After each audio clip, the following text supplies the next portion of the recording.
Good evening, members and members of the public. Welcome to this meeting of the Budget Council of the City of York Council. As usual, this meeting is being webcast so that residents and other members of the public have the opportunity to see it either live or to view it at a later date, should they wish to do so. The venue instructions for this meeting have been published on the council website. These no longer include a requirement to wear a face covering when moving around communal areas of the venue, but please feel free to wear a face covering if you wish to do so.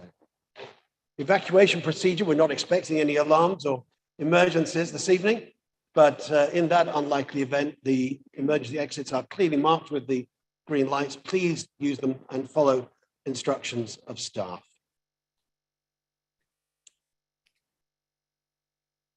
As usual, I would like to remind everyone to behave respectfully, appropriately.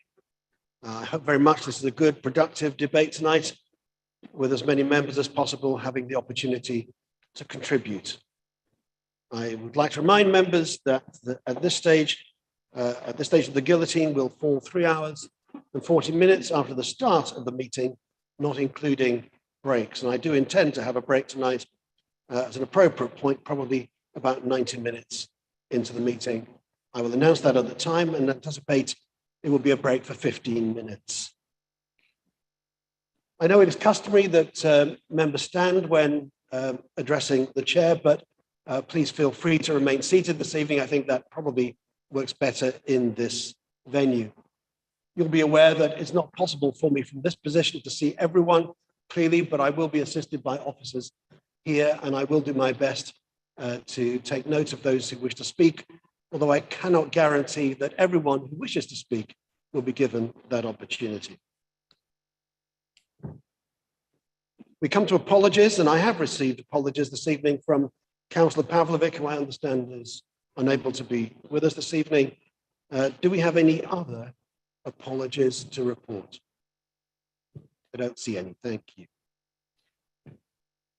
It should go without saying, but I remind members, officers, members of the public too, that if you have a mobile phone, please put it to silent, mute any other electronic equipment during the course of this meeting. Thank you. And can I remind everyone to speak clearly during debates? Please use your microphones and remember to switch off the microphone after speaking. The system will allow for me and only a limited number of others to be live at any one time. Please indicate that you wish to speak by raising your hand if that is possible for you to do so. Will attract my attention in some way, and I will call upon you to speak at the appropriate time.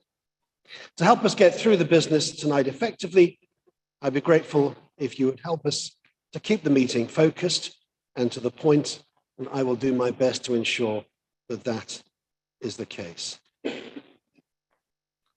First item on our agenda, declarations of interest, and I'm required to ask, before we move on to the agenda of the meeting, that we do declare any appropriate interests, although you will be aware, I'm sure, and the monitoring officer has confirmed, that the government guidance states that members do not have a disclosable pecuniary interest in the business of the meeting which sets council tax. Otherwise, it would be very difficult to do so. The council's code of conduct also says that members do not have a prejudicial interest in that business. Notwithstanding that advice, if members do have any personal interest to declare which do not already appear on the published register of interest, please do so now. I see Councillor Look. Thank you very much, Lord Mayor. It is not a prejudicial interest, but in the interests of transparency and complete openness, and I think it is actually declared in my list of declarations of interest, but because I will be speaking on the Labour amendment looking at the York Theatre Royal, I will record publicly that I am a member of the a paid-up member of the organisation. I'm not a trustee. I don't sit on the committee at all, but I do have membership, and I am assured that this is a purely personal interest. So I shall continue to speak. Thank you for that. I don't see any others. Thank you very much. Next item on our agenda, the approval of minutes. There is one small amendment, I think. Is it page 4? Councillor Rowley was present. He's not recorded as being so. With that having been noted, do I have members' approval to sign the minutes of the last ordinary council meeting that is held on the 16th of December last? Thank you very much. I'm glad we didn't have to put that to a vote. So now we come to item 3, civic announcements. I have a number of things at this point. The first thing I want to do is just to record with sadness the death of David Wilde. This was only very shortly after our last meeting. That was on the 17th of December. David, I know, will be well known to many in this room. He served the city for such a long time, involved in local politics from the 1970s, a councillor for Walmgate for, I think, decades. He served as both sheriff and as Lord Mayor of the city, and in 2016 became an honorary alderman. Also known for his Punch and Judy shows, as a Minster guide, and as something of a local history specialist. Can I invite those who are able and choose to do so, please, to stand for a minute as we remember David Wilde and his contribution to this council and to the life of the city of York.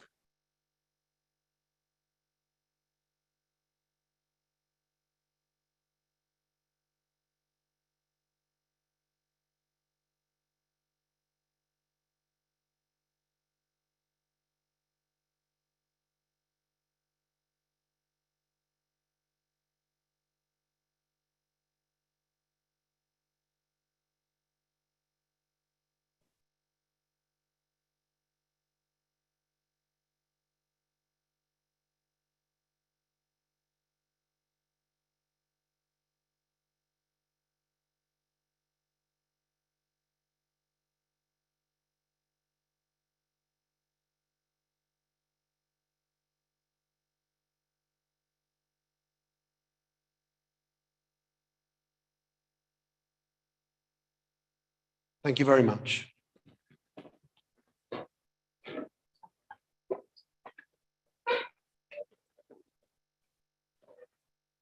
Unsurprisingly, a good number of the events that had been in our calendar as charity events for our nominated charities have been postponed, and that includes our charity ball. So I will take the opportunity just to mention that we are looking forward to that ball, which did not happen on the 12th of February, but will be happening in this very venue on April the 29th. That's the charity ball. We have a number of other things in the diary, and that includes a curry quiz evening at the Parvin in Haxby on March the 7th. We would love to see as many of you as can at both of those and other events that you will find in our diary. Thank you so much for that. The next, I'd like to invite the leader of the council to announce the nomination of the Lord Mayor-elect for the municipal year 2022-2023. Councillor Aspden. Thank you, Lord Mayor. I'm delighted to propose that the Lord Mayor-elect for the upcoming 2022-23 civic year be Councillor David Carr. I know that colleagues will agree when I describe David as a dedicated and hard-working local councillor, having represented the residents of Cotmanthorpe since 2015, and of course, the entirety of the city when he was leader of the council. I know that during this period, David has invested considerable time in his service to the city, particularly in his efforts to help progress the draft local plan. More recently, including as leader of the York Independent Group, David has continued his work on the council, including on a number of committees, And I'd also like to put on record my thanks for David's support on local government reorganisation last year and for helping make the case for York. I know that David and his Civic Party will represent the historic office of Lord Mayor with grace and great enthusiasm, and I have no doubt that David will do us all proud. In the coming months, there'll be future opportunities for David and colleagues to speak in greater detail on the upcoming civic year, and I look forward to hearing more. With that in mind, I'm happy to formally propose Councillor David Carr's nomination. Thank you. Thank you. And David, Councillor David Carr, I invite you to say a few words in response and to announce the nomination of the Sheriff-elect for 2022-2023.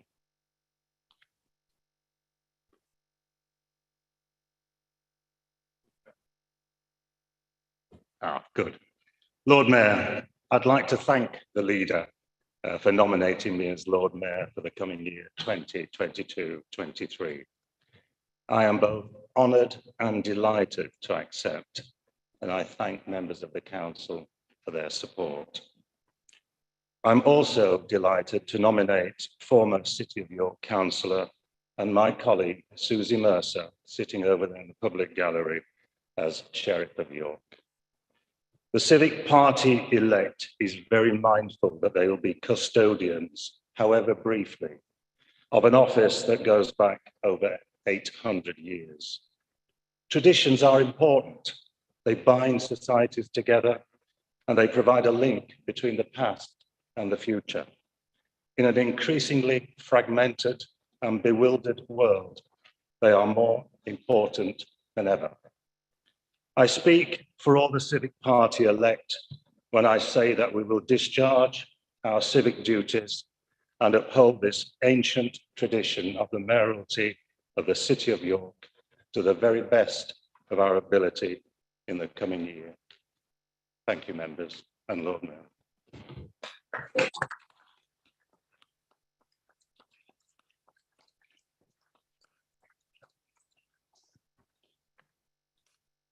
Thank you. I now move on to the next item on the agenda, which is public participation. We've come to get used to this hybrid way of working. We have a number of contributors, some here in person, others who will be joining us remotely. Under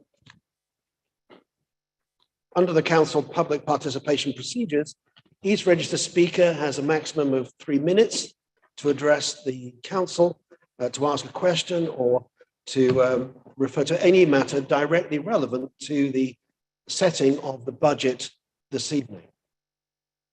To be clear, the council's standing orders say, in the case of budget council, any public participant must address business on the agenda insofar as it may refer to the setting of the budget for the coming financial year.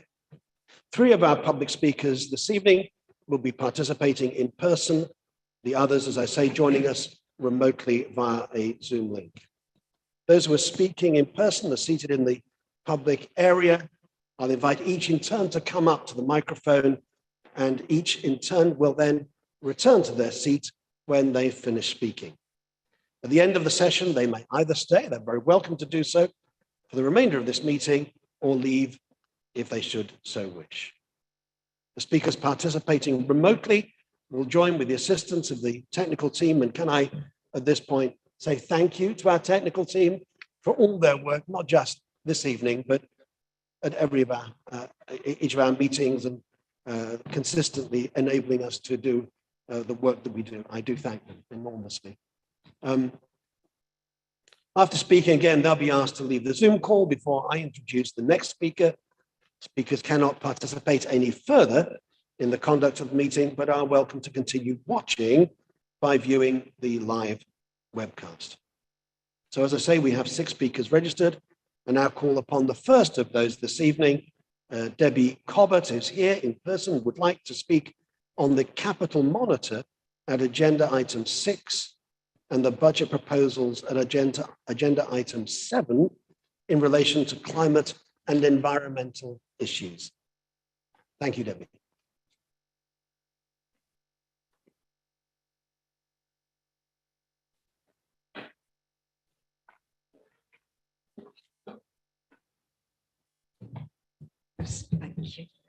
Thank you very much. I brought you all green hearts this evening. These green hearts were made by local people as part of a national campaign by the Climate Coalition to remind politicians that we expect you to deliver on your climate pledges. You will find further details on the little ticket attached to your badge. And if you like social media and want to post a photo of yourself and your green heart, go ahead, that would be great. So 3 years ago, you declared a climate emergency, already overdue, and this required urgent action from then on.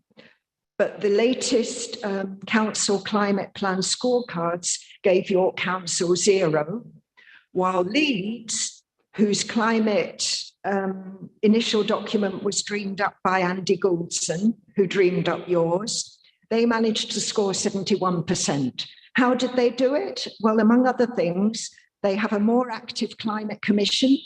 They involved a citizens' jury.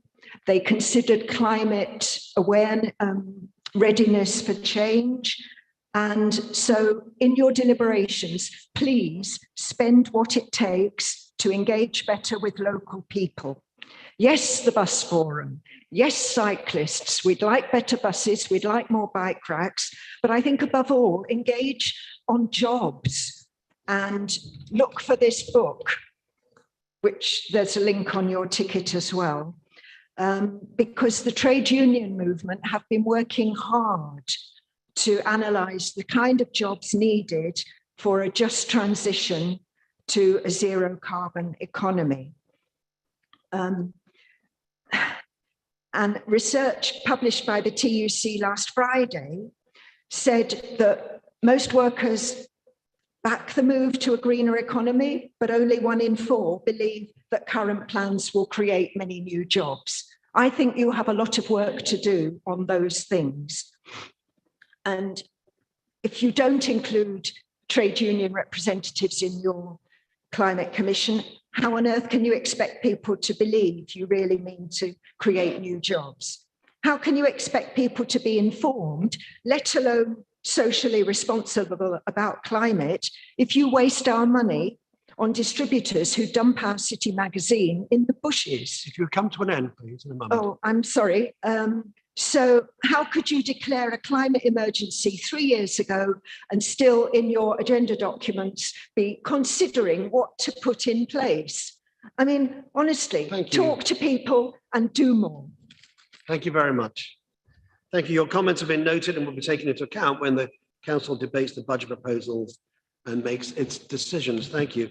Our second speaker, also here in person, Flick Williams, would like to speak on the budget proposal at item 7 in relation to funding for an access officer post. Lord Mayor, elected members, with regard to the creation of a new access officer post, your budget shows an allocation of £30,000 in the community's revenue budget to fund a part-time position. I'm delighted to learn that subsequent to the budget being published, additional monies have been found from the capital budget to make the post full-time.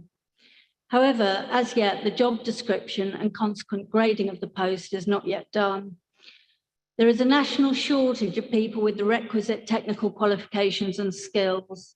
The private sector pays handsomely, and many authorities have assistant access officers also being prepared in advance of the retirement crisis that is almost here. So we must avoid wasting time trying to do this on the cheap.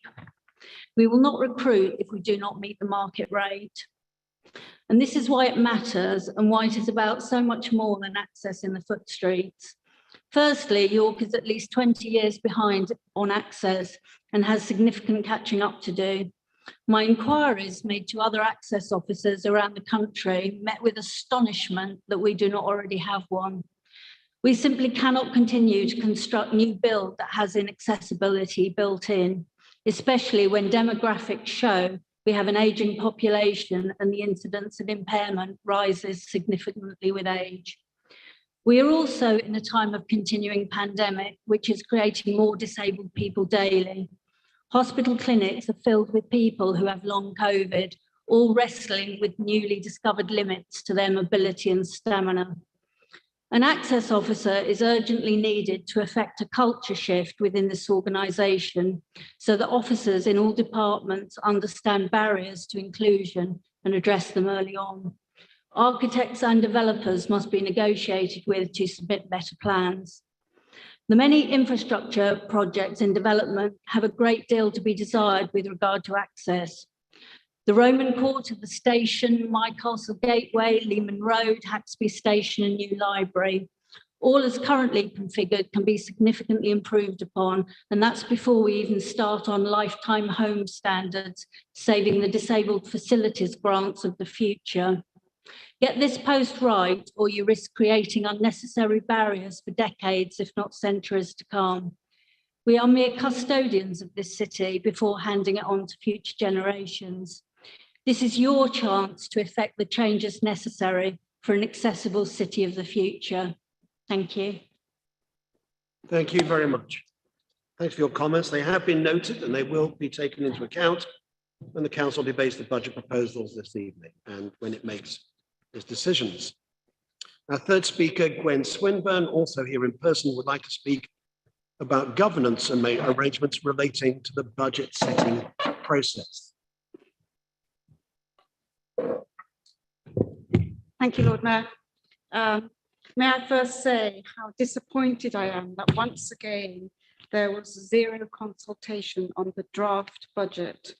I honestly thought that when you published a few papers in December, that after a decade of asking, at least this administration might have done the right thing. Like well-run authorities, they should have launched a full consultation on spending and the cuts you proposed. The fact that this council continues to defy the law by refusing to consult the business ratepayers is inexcusable and, sadly, entirely reflective of the respect we see for the law and codes. Shame on staff, this administration, and opposition oversight members for permitting this once again by your silence this year. Members, this is the last full financial year of this administration. None of us will forget one of the first things you did when you took control. The Lib Dems, Greens, and Labour awarded yourselves 20 to 50% pay rises. Now, if you respect us, you will commit to agreeing your pay rises next spring before the election. Not that we will be consulted, but councillors, you should commit to a pay rise no higher than staff, and you should do it this time next year. Thank you, Lord Mayor. Thank you. Your comments have been noted and will be taken into account as we debate budget proposals and make decisions. Our fourth speaker, Sarah Garbax, is joining us remotely via Zoom, would like to speak on the budget proposals in support of investment in libraries. Sarah, can you join us? Yeah, hi everyone. Can you hear me okay? We're hearing you fine. Go ahead. That's great, thank you. I'm here representing Explore York Libraries and Archives, who, as you know, are contracted to deliver the library and archive service on behalf of the council. And as you've already mentioned, I'm here to speak in support of the capital element of the budget, which sees the potential investment of 7 million in libraries, which will allow us to continue to develop and deliver our amazing services supporting Explore's vision in the 3 key communities of Clifton, Acomb and Haxby and Wigginton. And thanks to the Budget Council for recognising the vital and relevant role that libraries continue to play across the city. As we all know, libraries are all about bringing people together, and Explore's vision means working together with individuals and with communities to create safe, lively, thriving, accessible libraries that welcome and have a purpose for everyone. We work with communities to create libraries that they will want to use, will want to be in, and will want to be a part of.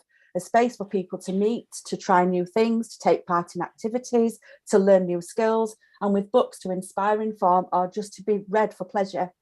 This capital funding will allow these libraries to be designed specifically to deliver on this vision as well as supporting the numerous different needs of local residents, from the person who needs one-to-one free digital support to help get online, to the person who wants to see a high-quality cultural performance on their doorstep, from parents who want to just take their child to a fun, safe, lively, engaging library, to the group who just need an informal space to chat, meet up and share ideas.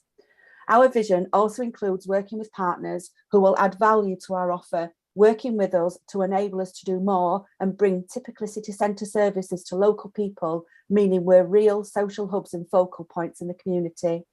Whilst our current libraries at Haxby, Wigginton and Clifton do some of this now, the proposed investment will enable us to deliver and support the local community so much more.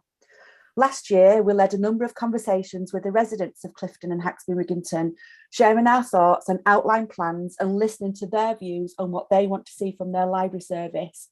Support for these proposed developments in both communities was absolutely overwhelming, with roughly 90% of people who took part being in support of seeing their library expanded and improved. Residents in Haxby and Wigginton in particular are especially excited, having been without a permanent library for a few years now, while Clifton residents are really just looking forward to a library that delivers so much more. People in both communities have remained really involved at each stage, and I've had some great chats with local residents on what they would like to see being delivered in their library, when they want to use us, what the library might look like, and how they can support us and get involved. And in terms of ACOM, we already have a successful, vibrant, thriving library learning centre there, and we'll be leading conversations with residents later this year on how we can make this even more so. So just to finish off by saying thanks to Budget Council again. By potentially investing in Explore and in these libraries in particular, you'll enable us to build on and continue our success, and working with us make a real difference. Thank you very much. Thank you. Thank you. Your comments have been noted and will be taken into account as we debate budget proposals and make decisions this evening. Our fifth speaker, Ruth Pearson, is also joining us remotely and would like to speak on the budget proposals in relation to the library and station investment in Haxby. Ruth, can you join us? I can indeed. Yes, can you hear me? Excellent, thank you. Good evening, Lord Mayor and members. Thank you for giving me the opportunity to speak at this meeting tonight. Whilst as a public speaker, I do not have to declare any interest since I am not a decision maker, I choose to do so in the interest of full transparency, for the avoidance of any doubt, and to ensure I avoid being wrongly confronted by anybody afterwards. I am the mother of Councillor Edward Pearson, here present tonight. I also serve my community as a councillor on Haxby Town Council. I am a wife, mum, grandma, friend to a handful of people and acquaintance of hundreds. My pecuniary and other interests are fully documented with Haxby Town Council. I would like to make it crystal clear that tonight I speak for and on behalf of myself alone, and these are my views on the matters in hand in tonight's budget meeting. Firstly, the new Explore Haxby Library investment. Can I just say what a wonderful thing to happen, especially as this site 20 years ago was a primary school earmarked to be closed by the then Labour administration. A group of parents, myself included, fought a hard battle to keep it open. We lost but managed to retain the site and part of the school building for use as the community centre. I'm delighted to see it being further enhanced and to see the City of York Council, led by the Lib Dems, working in unity with the Green Party to bring this to fruition. Books, learning and access to information at the heart of the community are vital to the continued education of all ages. Bravo! It is wonderful to see this investment not only in Haxby but also in several other library facilities around the city, when so many other councils have slashed library services to the bare minimum provision. Secondly, regarding transport planning for the future, I wish to reiterate my support and thanks for the innovative forward thinking of this council.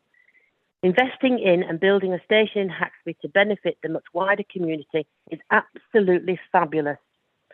We can now look our children and grandchildren squarely in their eyes and say, look what we did.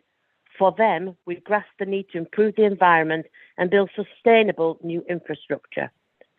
So as a resident of Haxby, I extend my thanks to the City of York Council for money well spent and to see you all working happily together for the benefit of those you are elected to serve. Thank you again for your time and for listening. Thank you. Again, your comments have been noted and will be taken into account when Council debates the budget proposals and comes to its decisions this evening. Finally, I call on our sixth speaker, Andrew Mortimer. Again, Andrew is joining us remotely. He'd like to speak in support of the budget proposals. Andrew, are you able to join us? Yes, thank you, Lord Mayor. Can you hear me all right? We can hear you perfectly. Please go ahead. Excellent. As a carer for my adult stepson, I know firsthand the importance of the support he receives from the council. So I'm pleased to see that despite the incredible and unsustainable pressure you face, the proposal for next year's budget includes some investment to support the most vulnerable across the city. The extra resources proposed for adult and children's social care rightly recognise that the pressures in the care system are likely to continue to increase. Certainly the demand for these services is not going away. I think it's right that this crucial investment is secured for services based in the community, which are easily accessible to local residents. I would like to highlight the investment in additional mental health support, particularly to the elderly and those experiencing isolation. This increase should help to reduce the demand for NHS services. And the idea of a drop-in mental health support hub is something that I think will go a long way to provide support to those that need it the most. Clearly, the financial pressure facing the council means that you will have to make some very difficult decisions tonight. It's good to see, however, that the savings being forced on the council are focused on improving and streamlining services to ensure people receive the right care to meet their needs. This budget comes at a time when we are learning every day of the increasing challenges facing those struggling the most in York. Just as we come to grips with the impact of the last 2 years, we are now facing a cost of living crisis. The triple whammy of mounting household costs, rising interest rates and higher taxes, coupled with the slashing of vital support from government, is really making the situation much worse for many. So it's good to see extra support being prioritised and targeted, particularly through the fuel voucher scheme and the York Financial Assistance Scheme. Despite our city remaining at the bottom of the central government spending tables, and with many Labour and Conservative councils preparing far deeper cuts, York Council is putting residents and communities first by continuing to invest in key services which are needed now more than ever. Thank you. Thank you. Your comments have been noted and will be taken into account as this council debates budget proposals and makes its decisions this evening. So that concludes the public participation session. Those speakers who wish to remain are welcome to do so. Please, would they make their way to the public seating area? Thank you.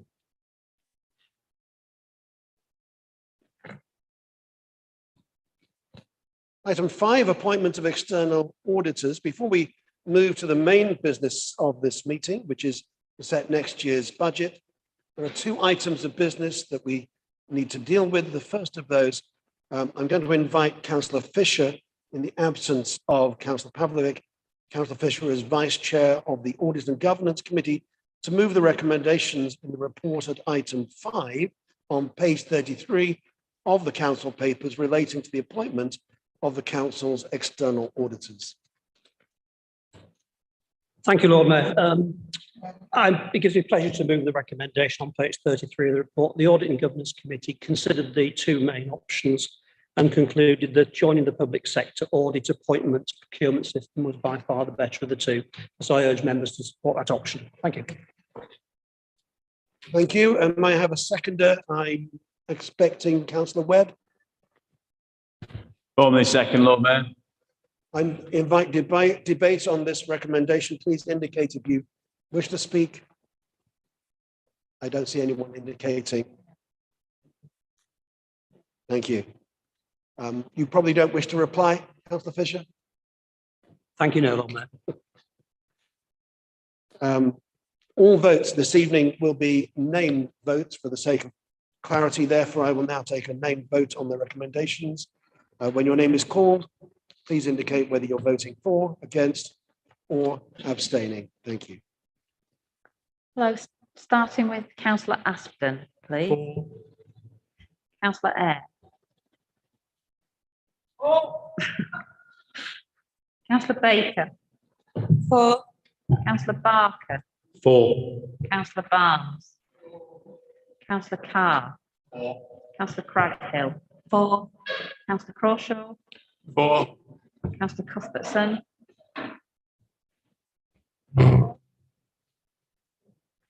Councillor de Gore,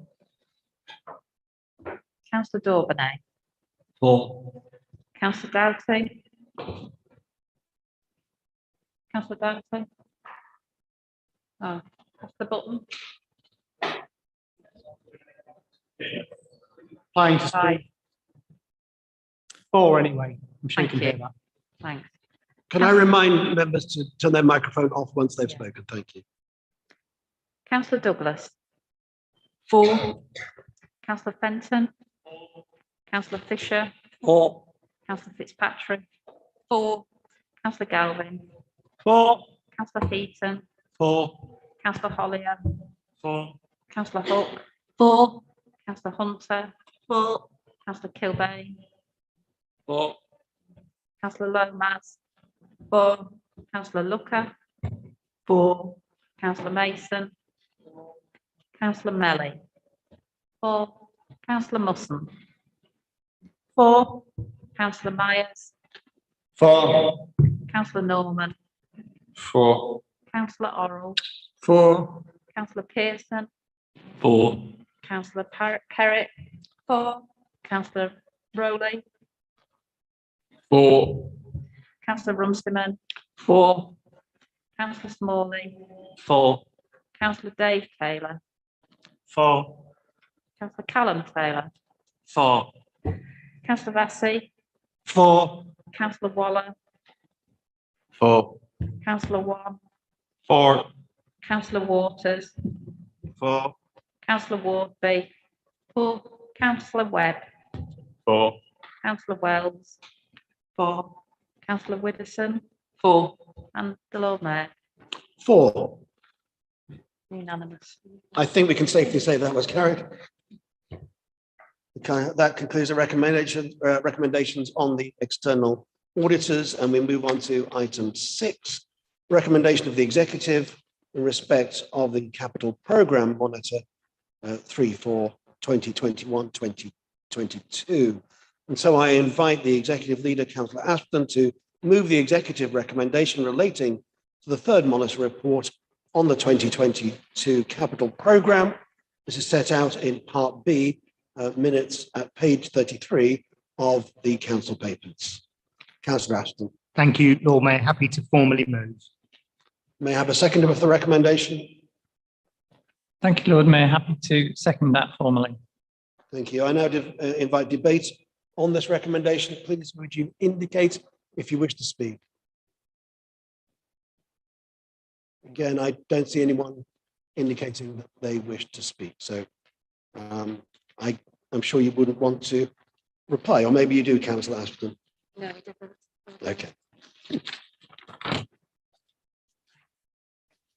So, although it seems something of a formality, we will take a named vote on this recommendation. As your name is called, please indicate whether you wish to vote for, against, or abstain. Thank you. Same again, members, please. Councillor Aspden, 4. Councillor Eyre, 4. Councillor Baker, 4, Councillor Barker, 4. Councillor Barnes, 4. Councillor Carr, Councillor Craghill, 4, Councillor Crawshaw, 4. Councillor Cuthbertson, 4, Councillor de Gore, 4. Councillor Dauburnay, 4. Councillor Doughty, 4. Councillor Douglas, 4, Councillor Fenton, 4. Councillor Fisher, 4. Councillor Fitzpatrick, 4, Councillor Galvin, 4. Councillor Heaton, 4. Councillor Hollier, 4. Councillor Hook, 4, Councillor Hunter, 4, Councillor Kilbane, 4. Councillor Lomas, 4, Councillor Looker, 4, Councillor Mason, Councillor Melly, 4, Councillor Musson, 4, Councillor Myers, 4. Councillor Norman, 4. Councillor Orrell, 4. Councillor Pearson, 4. Councillor Perrott. 4. Councillor Rowley. 4. Councillor Runciman. 4. Councillor Smalley. 4. Councillor Dave Taylor. 4. Councillor Callum Taylor. 4. Councillor Vassey. 4. Councillor Waller. 4. Councillor Wan. 4. Councillor Waters. Abstain. Councillor Wardby. 4. Councillor Webb. 4. Councillor Wells. 4. Councillor Widdowson. 4. And Lord Mayor. 4. Carried 1 abstention. Again, I think that was fairly conclusive. And that concludes the executive recommendation relating to the specific financial matters. We move on to main business this evening, which is item 7, recommendation of the executive on the council's financial strategy for the years 2022-23 to 2026-27. The capital budget for 2022-23 to 26-27, and the capital finance and investment strategy and treasury management strategy statements and prudential indicators for the same period. May I remind members at this point that all group leaders have unlimited time at Budget Council to move a motion or an amendment in relation to the budget recommendations. Seconders and other speakers, including the right to reply, will have the usual 3 minutes. And so I call upon Councillor Aston to move en bloc the recommendations of the executive relating to these matters. I'm not going to repeat all that again. Thank you. Thank you, Lord Mayor, and I'm pleased to propose the 2022-23 council budget to councillors this evening. Before I begin, you'll notice that Councillor Waller has left the room, and there have been occasions where he's had to give the budget as the leader either hasn't been elected or has left midway through. So I hope that's not the reason Councillor Waller has darted out of the room on this occasion, but welcome back. Before I then begin formally, I'd like to put on record my thanks to council officers for their hard work, particularly our finance team, and to Councillor Eyre as the portfolio holder in helping to shape this budget. This budget process has seen us consult on our proposals earlier than before, and it has continued to be a particularly challenging budget. So thank you to all involved. It has been just under 2 years since the World Health Organization declared the global pandemic, and since then, I am proud that the council stepped up in a time of crisis to support residents, businesses, and communities across the city. However, this has, of course, come at a cost. The pandemic is not over, and just like many other local authorities up and down the country, this budget comes at a time when we are facing unprecedented financial and economic challenges, whether that be the cost of living crisis or the government's failure to provide local government with the resources needed to sustain current service levels. For many councils, these pressures existed long before 2020, following successive years of government cuts to funding and the failure to address funding reform for social care. Research from the LGA highlights that councils in England will face a funding gap of more than £5 billion by 2024, and that is only to maintain services at current levels. Furthermore, for York, we have been disproportionately underfunded by government for many, many years. Nothing illustrates this point more than when you compare our funding allocation to some other councils. In 21-22, core spending power in York was £706 per head, the second lowest in the country, whereas Kensington and Chelsea received £1,305 per head. With this in mind, colleagues will understand my frustration when the government does not properly address these issues and instead looks to apply a sticking plaster via one-year financial settlements. Although new money is always welcome, sadly, this short-sighted approach only means that councils are left with no choice other than to increase council tax to balance the books. In the absence of meaningful government support and recognising the huge challenges we continue to face, this budget proposes to increase revenue spending by over 16 million to ensure that services across the council can continue to support residents and businesses. Within this investment, over 9 million has been included to support those services that care for the most vulnerable in the city. This is central to our budget, recognising the sustained rise in demand and the care crisis. With this funding included, the council can continue to work on supporting vulnerable young people back into education, enabling people to remain in their homes for longer, and support our social workers, to name but a few. Beyond this critical investment in social care, this budget also puts forward significant investment to improve the city's infrastructure via the ambitious capital programme and support residents. This includes 43 million to progress York Central, 66 million to improve the city's road network infrastructure and accelerate the delivery of flood defences, 63 million to further progress the York Outer Ring Road, including cycling and walking improvements, 126 million to deliver more housing across the city, including affordable and zero carbon housing, 7 million to support our libraries and the service they provide to residents, and £50,000 to support residents with the lowest incomes by extending our winter fuel voucher scheme. Recognising that the pandemic has not gone away, we're also proposing a further 1.1 million in initiatives to support our recovery from the pandemic. This includes 200,000 for COVID recovery efforts in local communities, 100,000 for holiday hunger support to children, 150,000 for households on the lowest incomes via the York Financial Assistance Fund, helping residents with the pandemic's financial impact, 100,000 extra mental health support, 100,000 for education catch-up, 50,000 to support York's bid for Great British Railways HQ and devolution to help unlock significant investment, 50,000 extra to continue to support local businesses during recovery, 50,000 for sustainable travel initiatives which support recovery and build back confidence in public transport. Colleagues will note that 6.4 million of savings have been put forward as part of this budget, recognising the difficult financial situation we are in.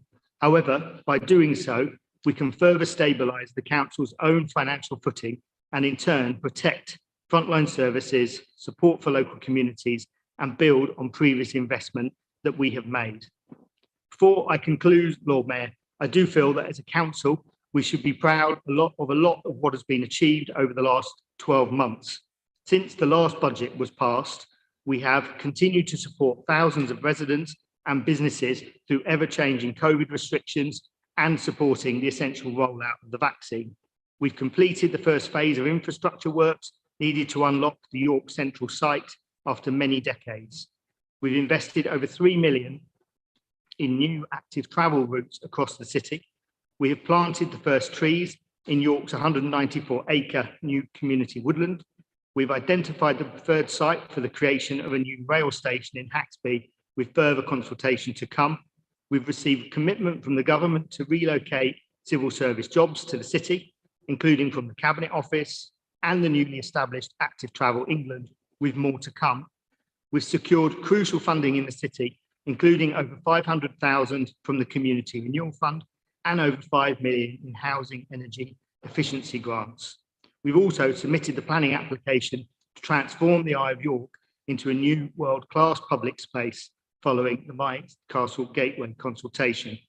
Most recently, we've achieved Purple Flag accreditation, working to make our city centre and nighttime economy a more safe and inclusive offer, and much more. I hope that councillors will recognise that this budget has demanded difficult decisions, some of which we would rather not make. But despite this, we have proposed significant investment in those services which have been so relied upon over the past 2 years. And I'm happy to move the budget, Lord Mayor. Thank you. Thank you. And do I have a seconder for these recommendations? Councillor de Gorn. Yes, thank you, Lord Mayor. I'm pleased to second the budget this evening and put forward this administration's proposals to significantly invest in our social services, protect frontline services and build on investment to deliver a green and inclusive recovery that helps us to build back better. I'd certainly echo the thanks to council officers who worked to maintain essential services through a pandemic and develop these budget proposals, particularly with the early publication proposals from December. As set out in the financial strategy paper, this remains an incredibly challenging time for the city and the council. Daily news reports show the rising costs across the board taking their toll, compounding the impact the pandemic has had on many lives and livelihoods. Local government continues to operate with the bare minimum, Once again, government has failed to provide long-term financial settlement. We need to respond to the additional demand on services and prepare our city and residents for effects of climate change, such as increasing regularity of severe weather. Nonetheless, this budget proposes significant new investment in services, as you've heard, with over £16 million of revenue funding and £9 million ring fence specifically for adult and children's social care. Key throughout the pandemic, as we learn to live with COVID, we must build capacity to care for the vulnerable, as well as safeguard and educate York's children and young people. Specific investments I'd like to just mention is 200,000 to help residents on low income severely impacted by the pandemic and help them to tackle energy costs. £50,000 targeted in incentives for sustainable travel, such as helping to re-establish the customer base for Park and Ride. 30,000 to continue gritting of key cycle routes, 100,000 to provide holiday hunger support to our young people, and 30,000, as you've heard, for the access officer post to help deliver our city centre access plan. Recognising the tough financial reality we face, we've worked to ensure that this budget stabilises council finances so we can continue to protect core capacity, deliver crucial frontline services and tackle the climate emergency.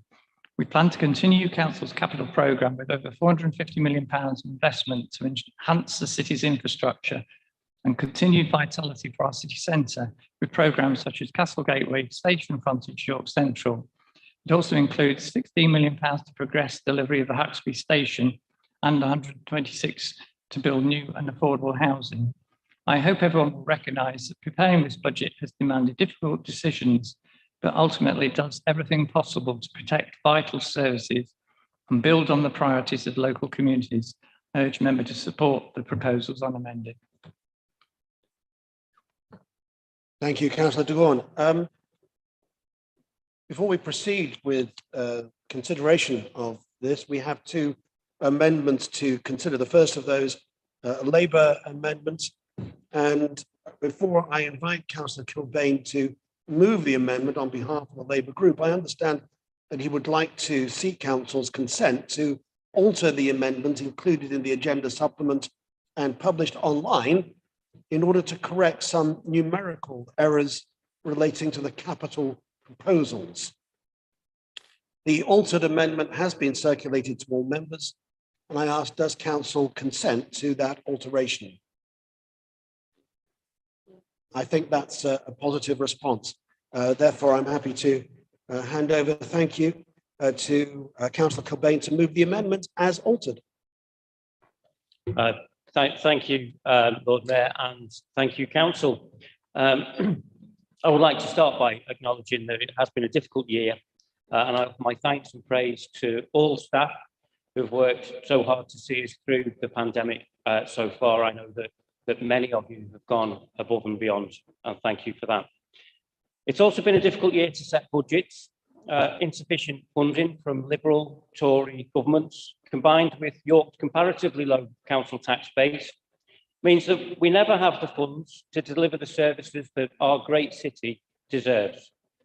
This year's council tax rise will not be enough to keep up with increased demand for services and the cost of providing them, let alone pay for the growth required. It's also been a difficult year to set budgets for reasons that are entirely of our own making.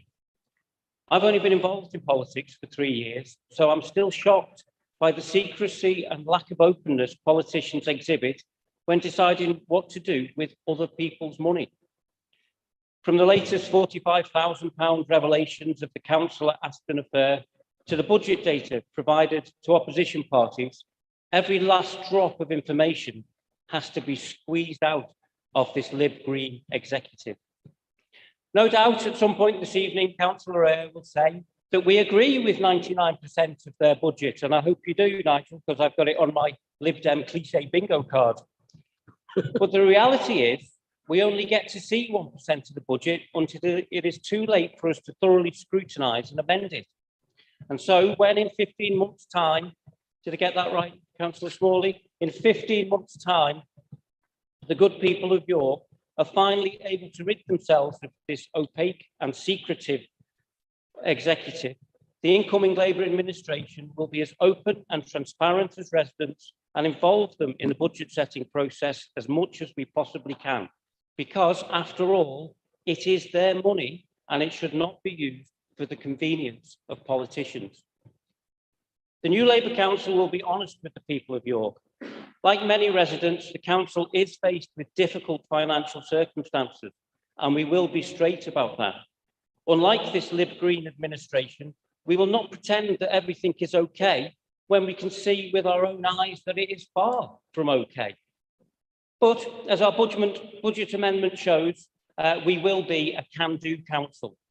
So the funds we are moving from ward highways is money that we all know will not be spent. For a start, not all of the funds are allocated, and most of the projects that have been funded will not materialise for years and years, if at all. For example, in my ward, we've been waiting 4 years for approved works on Skeldergate. Much better to give the highways team a chance to catch up while we focus on what else we can achieve right now by providing facilities for residents where they are needed, including those places like Westfield that had resources so cruelly taken away from them by pork barrel politics of the Lib Greens. Similarly, with the Housing Environment Improvement Fund, those councillors with local authority estates in their ward are well aware of the frustration of trying to get this money spent.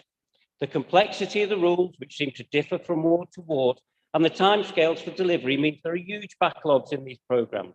Again, much better, much more can do to move these resources to a place where they can be spent on problems residents are facing now. Imagine the difference it would make to the people of Foxwood and across York if there was a service dedicated to tackling the underlying causes of antisocial behaviour. I know that Labour councillors engage with this issue on a weekly basis, and we know firsthand the difference that could make.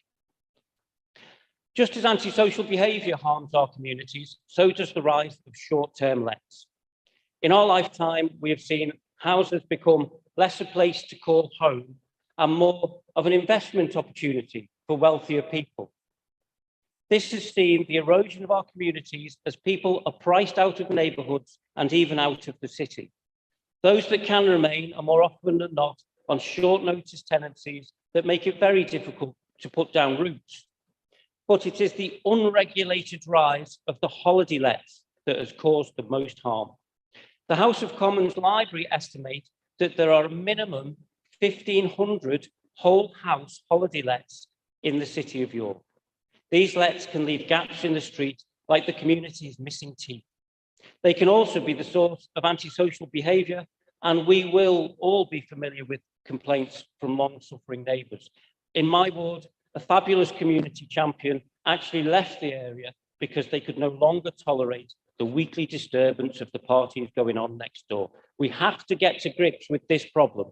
So, in conjunction with the planning department, we will fund and develop policies that do what we can to restrict the growth of whole house holiday lets, including Airbnbs. My colleagues will talk at greater length later about why you should be investing more in mental health services and climate reduction measures, and why you should not be cutting support for disabled children or parking services. But we know that savings have to be made. Some were difficult choices, like if people choose to have more than one green bin, then charging the full cost for the second bin, and also increasing the cost of bulky waste collections to £3 per item, are choices that we have to make. We know they will not be popular choices, but these are not universal services, and we really should be encouraging people to compost more at home if they have a garden, and reusing unwanted items if at all possible. Tough choices, but we made them. We'll continue to challenge the secrecy that surrounds the amount spent on senior management grades in the council, but what is clear is that comms is overstaffed. It is not a 24-hour emergency service, and the amount of stories that come out buttering up politicians' egos seems to have gradually increased, and frankly, we could all do without those. I congratulate the head of democratic governance on her success in achieving her new role, and I wish her all the best in it. While her presence at West offices will be missed, we need to make savings, and the tasks she ably performed can be redeployed. Other budget savings are fairly straightforward and fairly easy. We have a bloated executive, and you have all maxed out on the special responsibility allowances. If ever there was an example of politicians using public money to further their own ends, we see it in front of us today. And we will cut it down to a far more appropriate and efficient operation. Council, I move this amendment. May I have a seconder for this, please? Yes, that's me, Lord Mayor. 3 minutes. I'm proud to second the Labour amendment. It acknowledges the precarious financial position of the council while investing in our residents, young and older, providing them with access to opportunity, good facilities and living environments. So everyone across our city has a fair chance of leading a fulfilled and healthy life. The financial outlook for the council isn't good. We're faced with cuts of £6.4 million, mainly in children's services and adult social care in 22-23, caused by the continued erosion of local authority budgets, rising demand on services, rising inflationary costs, real terms falling income, and a woeful lack of meaningful financial support from central government. This financial pressure won't ease over the coming years. We must all ask ourselves, where will this end? This amendment looks to reverse cuts in the areas most important to the people of York, maintaining home to school transport, funding for children and young people with special educational needs and disability, ensuring that children and young people with the most challenges in life continue to get the support they need to get to school, not expecting their families to find the money to pay for the essential specialised transport they need to participate in their education, training or work placements. Funding this service will give families across the city the peace of mind their children's lives won't be further impacted by administration willing to remove the opportunity for York people with disabilities to fully access and participate in their home city. We're investing in green spaces and play opportunities in the areas of our city with the least access. The health and well-being brought by access to outdoor green space, physical activity, socialising and nature is of vital importance to everyone, including those who live in the western parts of our city. This area is most underserved in this respect, and residents in Acomb, Westfield and Holgate deserve better. Residents and businesses in the same areas tell us they are fed up waiting for action around investment in Acomb Front Street. Our amendment commits to improvements designed to stimulate the economy of the area, attracting new shoppers and visitors, stimulating jobs and external investment, encouraging local people to spend their money in their local community and spending time together in good quality public space in the heart of Acomb and Westfield. 20 seconds. Labour knows these areas have waited long enough, and we're ready, as I hope you are, to deliver for what the residents and businesses in the area have been asking for and promised for almost 5 years. This amendment allows the budget to plug a few of the gaping holes the Lib Dem Green administration seems willing to ignore. I urge you to support our amendment and show the people of York you're willing to act in their best interests. Thank you. So I now invite debate on the amendment. We'll just get a sense of who wants to speak. Thank you. Councillor David Taylor. Oh, thank you, Lord Mayor. There are some things I would agree with in this amendment, and there are some things that I would disagree with. I'm not going to list them. I would ask the executive perhaps to investigate this issue about Airbnbs and short-term holiday lets. I think that's something that the administration should take a look at and find some way of controlling. I really just wanted to make one point to you, Pete, and perhaps you can come back when you have the opportunity. And that was the amendments which you had to make to your budget. I think there was some to your budget amendments. There was some consternation from the public benches, I noticed, as to what that was. And I think it just needs explaining so that the public understand what it was. Thanks. Thank you. Councillor Fenton. Thank you, Lord Mayor. I'd like to speak in relation to the proposal to remove £100,000 from the Housing Environmental Improvement Programme budget to fund the recruitment of 2 intensive support officers. As many members will be aware, there are antisocial behaviour issues affecting the West of York at the moment, including in my own ward. I'd like to record my thanks to colleagues in the police, City of York Council housing and community safety teams, and residents groups for their collaborative work to tackle this. It's also been encouraging that ward councillors have been actively engaged in discussions at an early stage. I currently chair the Housing and Community Safety Policy and Scrutiny Committee, and housing-related ASB is an issue that's currently on our agenda. At a meeting in December last year, members discussed with officers the scope of a scrutiny review on this issue. The aim of this piece of work is to better understand the causes and impacts of antisocial behaviour on CYC tenants and the wider community, and importantly, what more the council and partners can do to enable communities to be safer and more resilient places to live. As part of this work, we'll be looking at a number of issues, first one of which is current CYC policies and procedures that are particularly relevant in this area. We want to look at what opportunities exist for even closer joint working, for example, housing management officers accessing support and advice from the police, community safety colleagues, and public health colleagues. We want to look at how issues around mental ill health, domestic violence, and marginalised groups can manifest themselves in relation to housing-related ASB. And we want to identify examples of good practice in York and elsewhere that we can learn from. At our January meeting, we discussed high-risk antisocial behaviour and learned that within the community safety team at the council, there are currently 4 antisocial behaviour officers who deal specifically with tenancy-related ASB. The importance of tackling the causes of and the impacts of housing-related ASB is something that I think we can all agree on. We can learn from the multi-agency work that's happening on the ground now, and also the findings of the work that scrutiny will hopefully be doing over the next few months. We don't yet know what recommendations will come out of that scrutiny review. There may well be a recommendation to create additional posts. There may be recommendations around how to better utilise existing resource, such as the 4 current posts that specifically deal with tenancy-related ASB.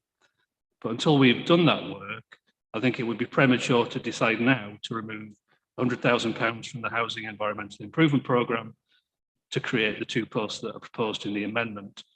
So whilst I won't be supporting this amendment, whatever the outcome is, I would look forward to continuing to work constructively with colleagues cross-party on this important issue. Thank you, Lord Mayor. Thank you. Councillor Lomas. Thank you, Lord Mayor. Our amendment delivers for the West of York. The shopping area around Front Street is mainly in Westfield ward, with parts of it in Acomb and Holgate wards. Before I was elected to council, I was, as a local resident, helping to establish a neighbourhood forum for the area. And at every meeting we held with residents and businesses, the need for a planned approach to investment in the shops area was mentioned. From road layout, signage and crossing issues, to parking for disabled shoppers, to footpath and curb issues, to the lack of benches and facilities for families. There is so much that can be done beyond Christmas lights and flower pots, although those are also needed. Residents told us they wanted a joined-up plan to focus on the economy and stimulate growth in Acomb. I was delighted to find out just today that just by seeing our proposed amendment, the administration have a renewed focus on Acomb. I do hope the plans they will be publishing for agreement at exec on the 21st of April will incorporate all of the input from all of the stakeholders, including myself and Councillor Barnes's Acomb councillors, and of course the Neighbourhood Forum.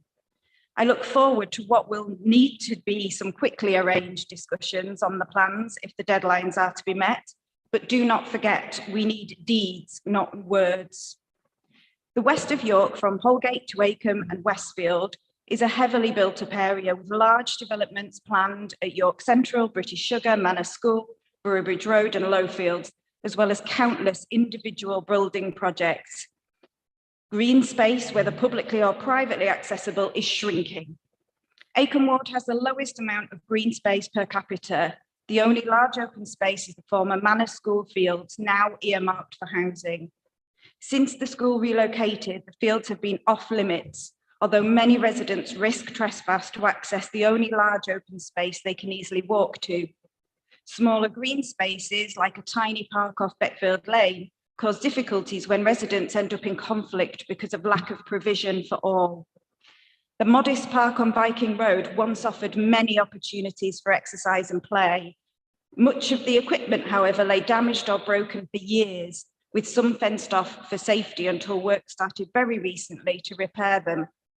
The children's play area still lacks a gate, though, and much of the still functional equipment looks tired and uninviting, some sinking into boggy ground, and some overgrown with nettles and brambles.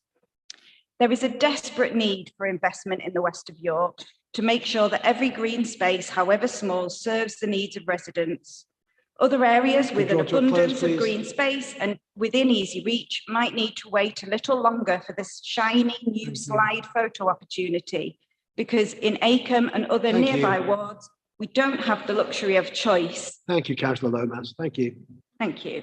Thank you. Councillor Widdowson.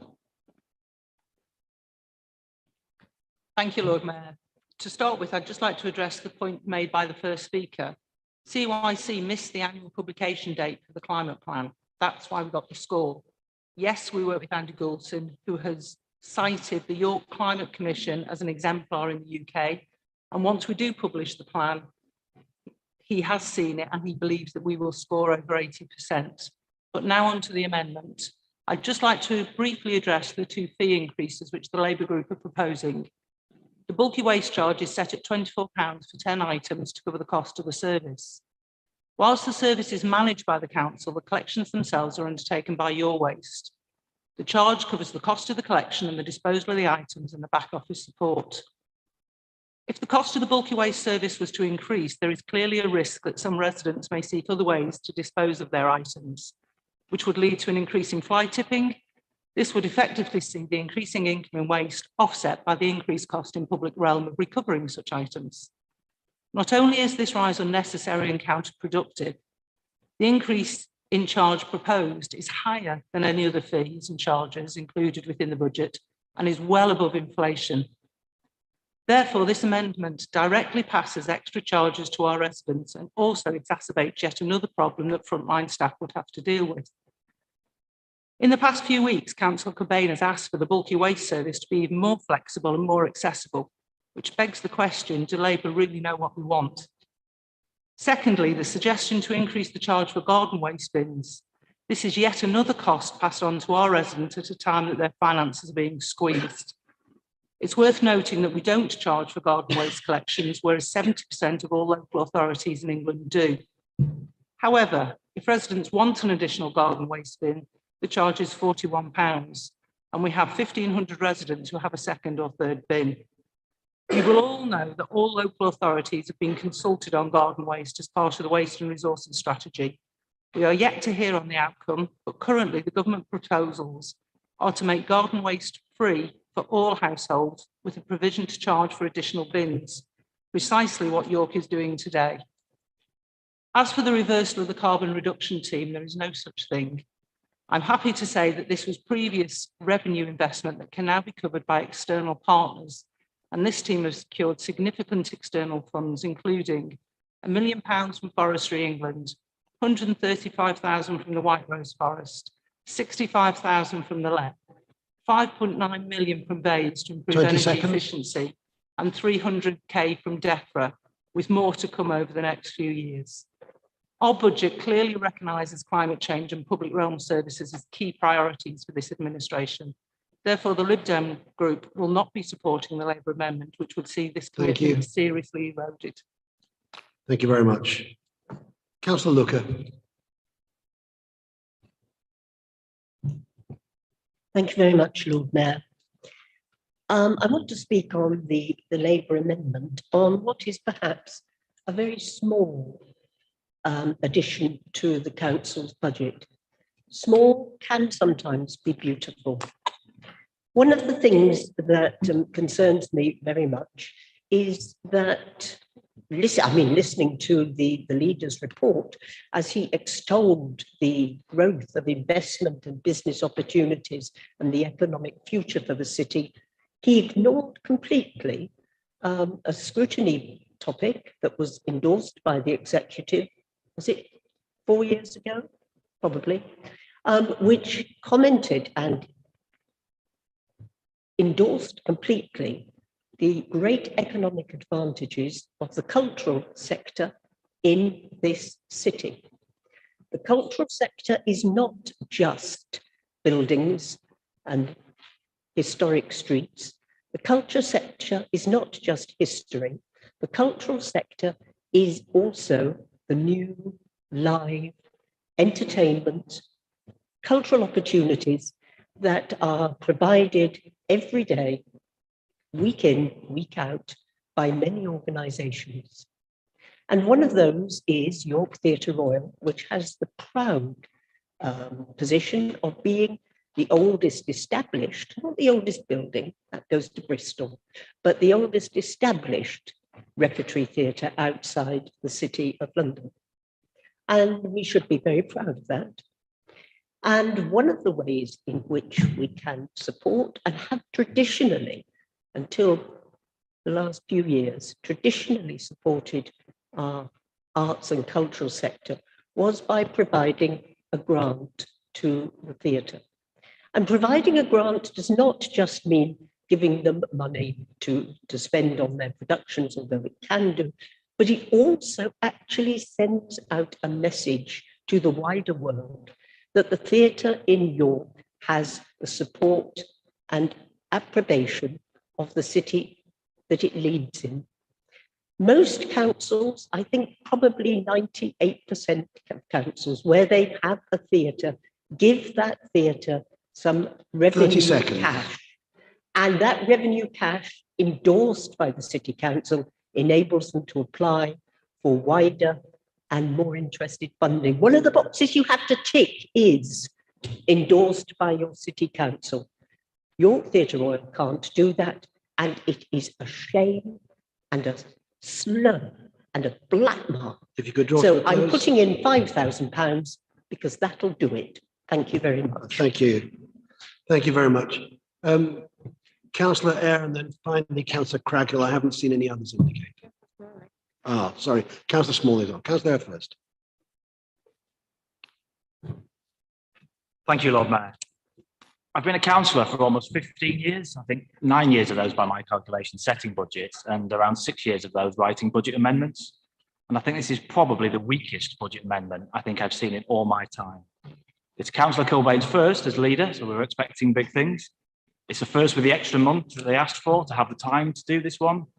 And yes, I did do the numbers, Councillor Kilbane. Less than 0.3% of the budget is what we're talking about in this amendment. And just so you know, because I'll let you into these statistics, your predecessor, Councillor Myers, managed double that in each of his 2 budget amendments. So this is half as interesting and half as much effort as he put in during his time as leader. You've lectured us endlessly about vision over your time as leader. Where is the vision here? The previous budgets talked endlessly about early intervention, economic growth. Now we're talking about the cost of bulky waste collection. Half the ideas you've stolen from us. So 50k on Front Street, we did it. We're moving on to put extra investment in Front Street. You're going back to do what we did. You liked our play area investment. You liked it so much, you're doing it again. The pork barrel comment clearly is guilty conscience, as I'd written that down in my speech, about your amendments, and the voters outside of Westfield must really wonder whether you care about them or not. There's things you don't seem to understand. We're moving of £31,000 of unnecessary contract management for mental health and replacing it with £250,000 of investment in early intervention and community support. You don't seem to understand. Reducing the contingency as the budget goes on to increase and risks go through the roof. You want to reduce contingency. Perhaps that's why councils, Labour councils such as Slough, Croydon and Nottingham are all filing for bankruptcy. You talked a lot before the budget meeting we've had today about the cost of financial and the cost of capital and what that was about and the risk around that. Nothing in this has actually looks forward to reduce that. I think a 0.1% reduction in the capital programme, which would mean absolutely nothing to the amount of council tax income being spent on the capital programme. And that's skipping over the 8.5 million you wanted us to spend on Bootham, the 3.8 million you wanted us to spend buying the post office, £2 million lost in not selling Oakhaven, £2 million lost not selling the Avenue. By my calculations, that would have been around 20 to 30 million pounds added onto borrowing with the cost of development. Your predecessor as Labour leader, when he was leader of the council, waxed lyrical about the debt of the council being higher than Greenland, a strategy he used a lot. He then doubled the council debt from 133 million to 261 million in his first year in office. Perhaps learn a lesson from that one before making claims you can't sustain. I think this amendment is the same as the current opposition. It's just a wrecking motion. Oppose everything, understand little, offer nothing. I think it was David Steele who said, go back to your constituencies and prepare for government. Your message is go back to your wards and prepare for white goods on the roadside. Thank you. Councillor Craghill and then Councillor Smalley.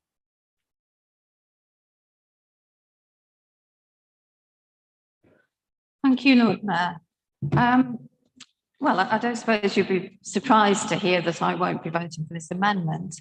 Out of 135 million revenue budget, this amendment does, as Councillor Eyre said, just change over 1/4%.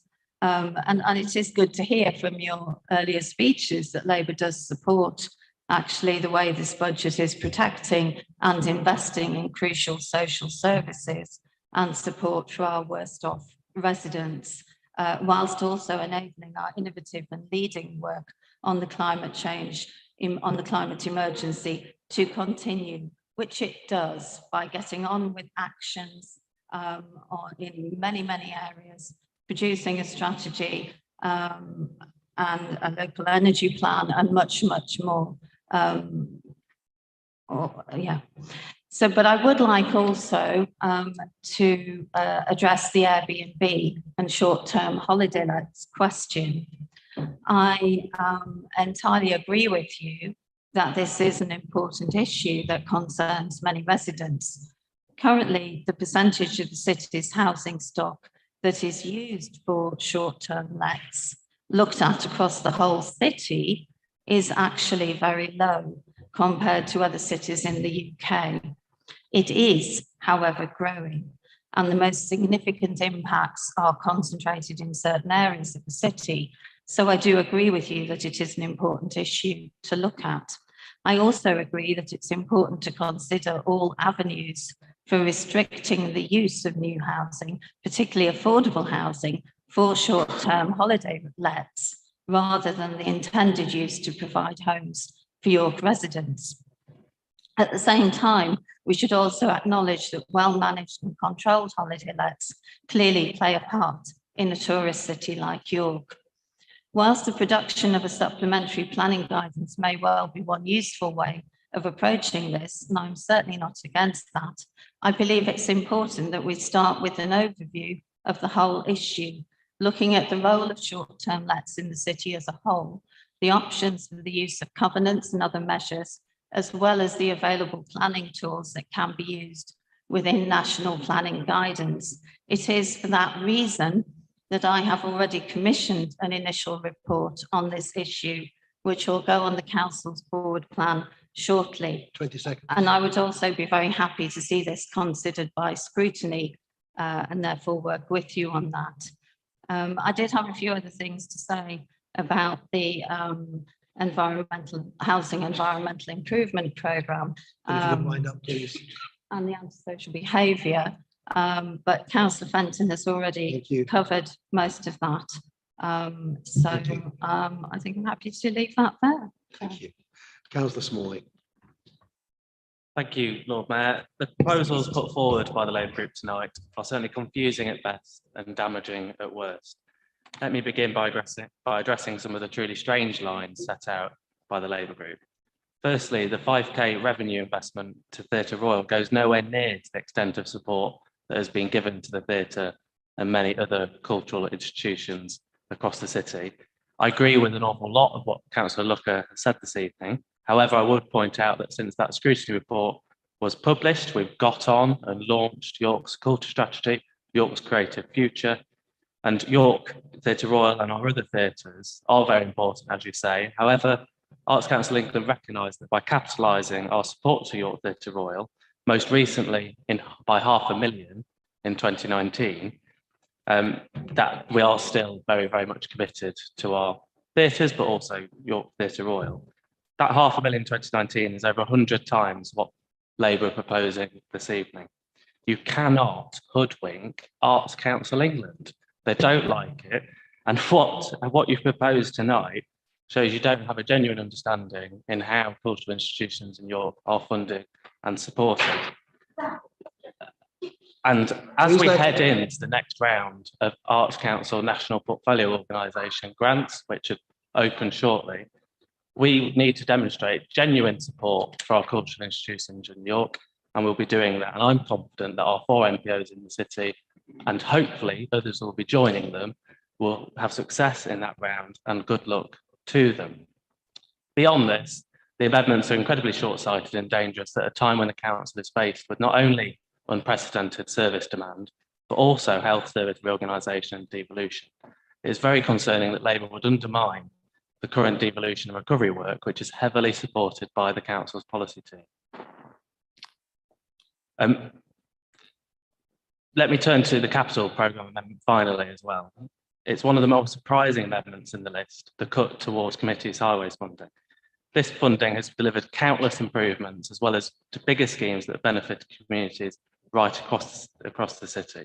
We're all well aware that our residents want to see even more highways improvements across their communities and villages that often get left behind in those nationally prescribed funding formulas. So it's really surprising tonight to see Labour call for cuts to this work. Perhaps that for those Labour councillors that have done and delivered next to nothing using their ward highways funding, it is easier to vote to cut away their unspent funding than it is to do the work with their communities and officers to get their ward funding spent. Thank you, Lord Mayor.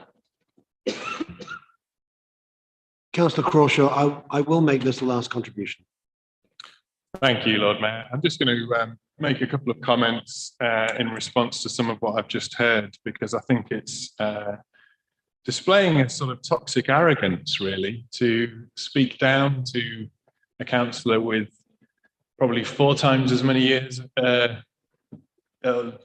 experience working in theatre than the councillor has been alive. I mean, it's just unbelievable. The point is the difference between capital and revenue, and looking at the way that the Arts Council looks at how they ascribe their funding. And as an observer to the board of the Theatre Royal, I've heard the Arts Council say that they are disappointed by how little the theatre is supported in an ongoing basis.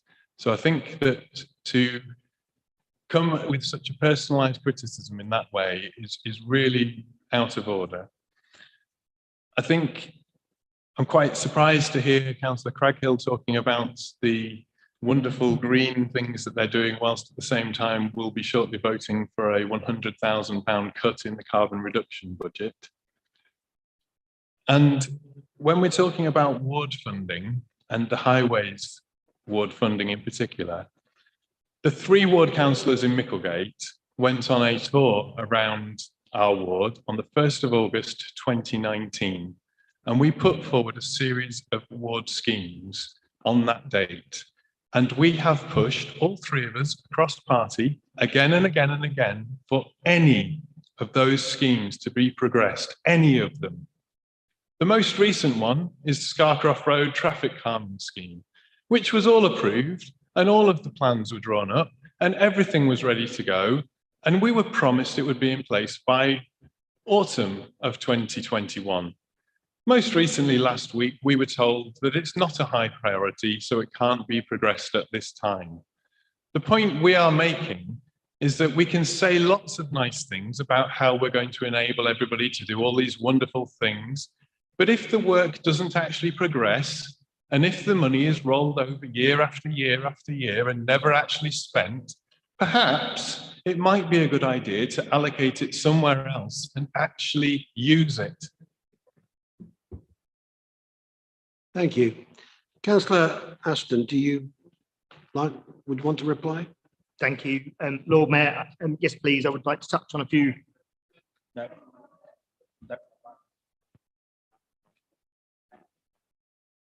as I understand it, Councillor Aston has the opportunity of responding. Thank you, Lord Mayor. As I said, I would like to touch on a few points in response to the amendment, many of which have already been made in the debate. Firstly, just to point of agreement, I agree with Councillor Kilbane and Douglas on many of their points around lack of funding from government and the difficult financial choices that we face, and I'm pleased to hear that. If Councillor Crawshaw would like to email us details of that particular ward scheme in his ward, more than happy to take a look at that. If you don't want to take up that offer, that's up to you.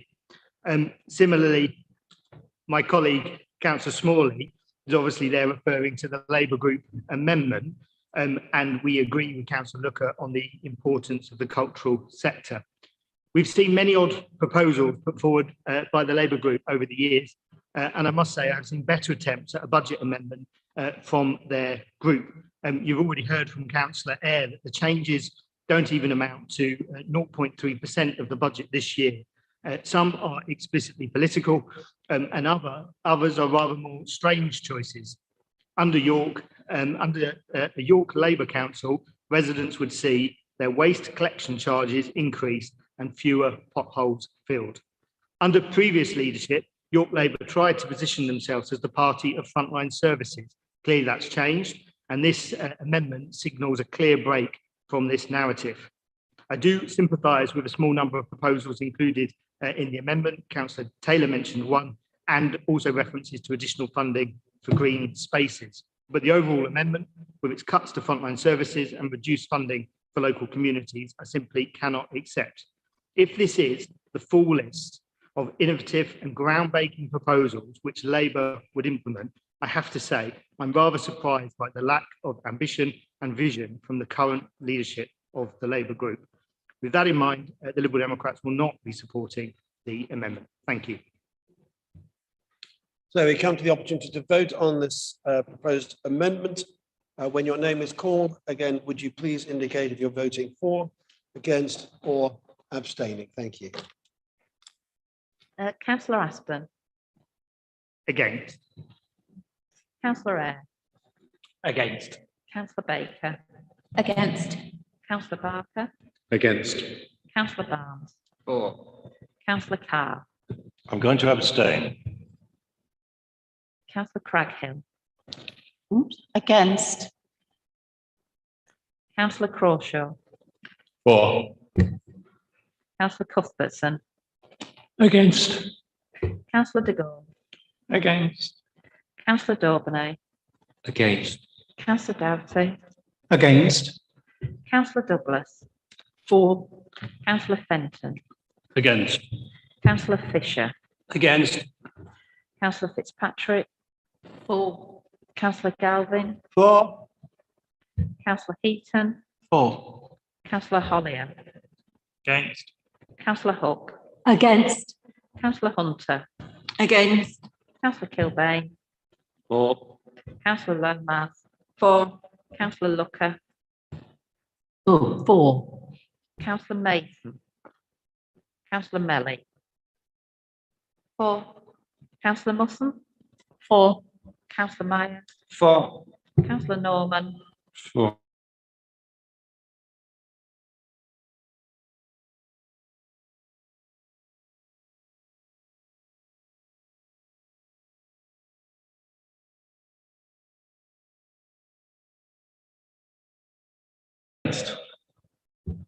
Councillor Dave Taylor. Against.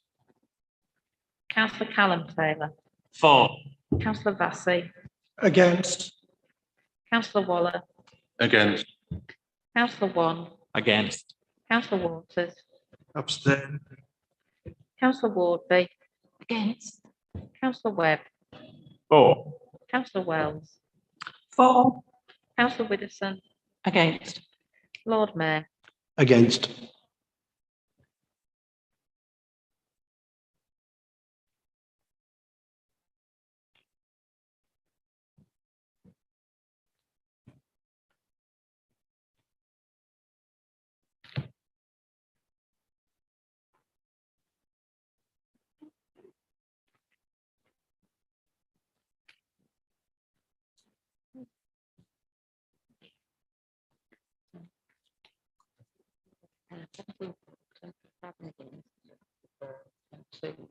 actually.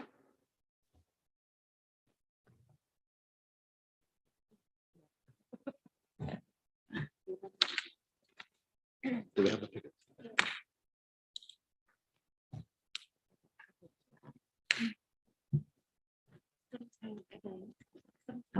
Yeah. Thank you. That motion is lost. The amendment is lost. There were 17 votes for it, 27 against, and 2 abstentions. I think this is the appropriate time for us to take a break of 15 minutes. Please try to keep to 15 minutes. We will reconvene at, let's say, 25 minutes past 8.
consider further amendments.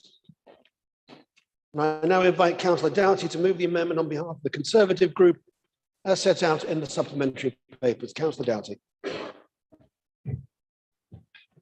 Thank you, Lord Mayor. As in previous years, the Conservative Group amendment is a statement of intent and how our focus is different to other groups, rather than a reworking of every budget line. We remain mindful that where the Liberal Democrats and their Green buddies have every council employee at their disposal for a year, we have a short period to see certain papers that this supposedly open administration will let us see. There is also little point taking up vast staff time for an amendment that I would be surprised to see passed, given the Conservative Group is unique in this chamber in believing that residents can spend their money better than the council, and that councillors should serve residents rather than save large allowances and expenses. Principally, I'd like to thank Sarah Kirby for her help on the amendment. As I say my final words of thanks for her help, I can only assume that her revelation that she'd leave the council within a matter of days to embark on an adventure was a compliment to our amendment and her therefore wanting to go out on a high. Whether that is the case or not, she'll obviously be a loss to the council. Overall, our amendment shows we believe council tax is too high, and at the same time as limiting rises, would deliver more on the front line as we run things more efficiently and cut waste and also the cost of politics. Our amendment would also not see anyone lose their job or involve redundancy costs, as we believe all roles ceasing would easily see the occupants redeployed in natural staff turnover within the council. I will now go through some of the highlights of our amendment.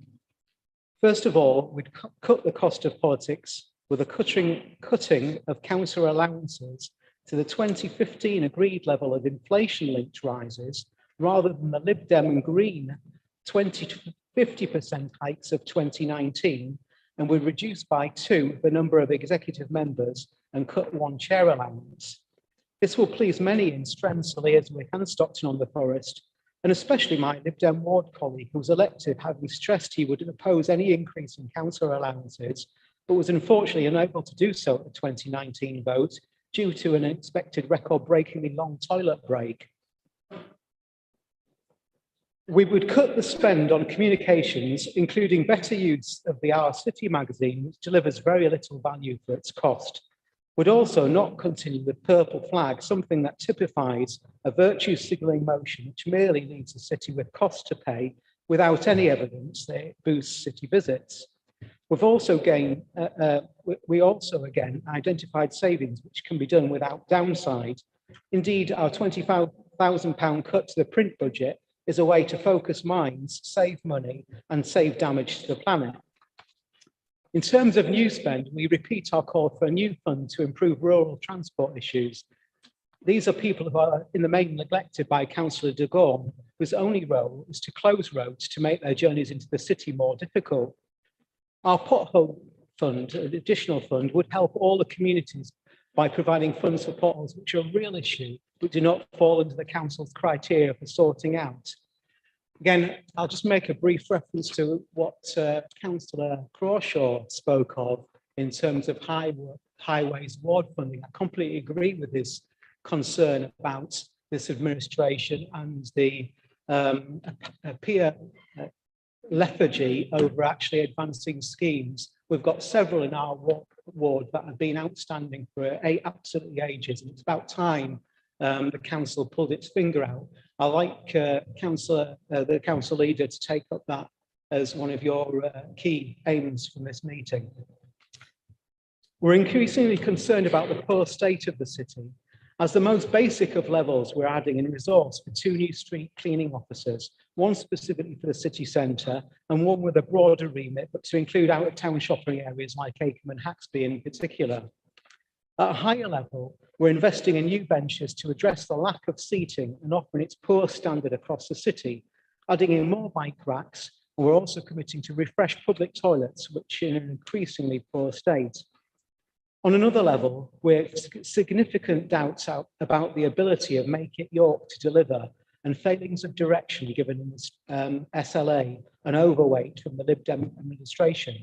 However, there's nothing we can do in the essentially remaining contracted budget on this. Our amendment is, as I say, about a different focus to the administration, given resource limiting factors, and more crucially, that we would not be starting from here. We're limited in the specific budget lines we can change. However, our amendment shows the better value a Conservative council would offer and the different choices we'd make. I therefore formally propose our budget amendment. Thank you, Lord Mayor. Thank you. Is there a second over this, Councillor Rowley? Yeah, Lord Mayor, formally second and reserve the right to reply. Thank you. I invite debate on this. Would you please indicate if you wish to speak? Just one or two.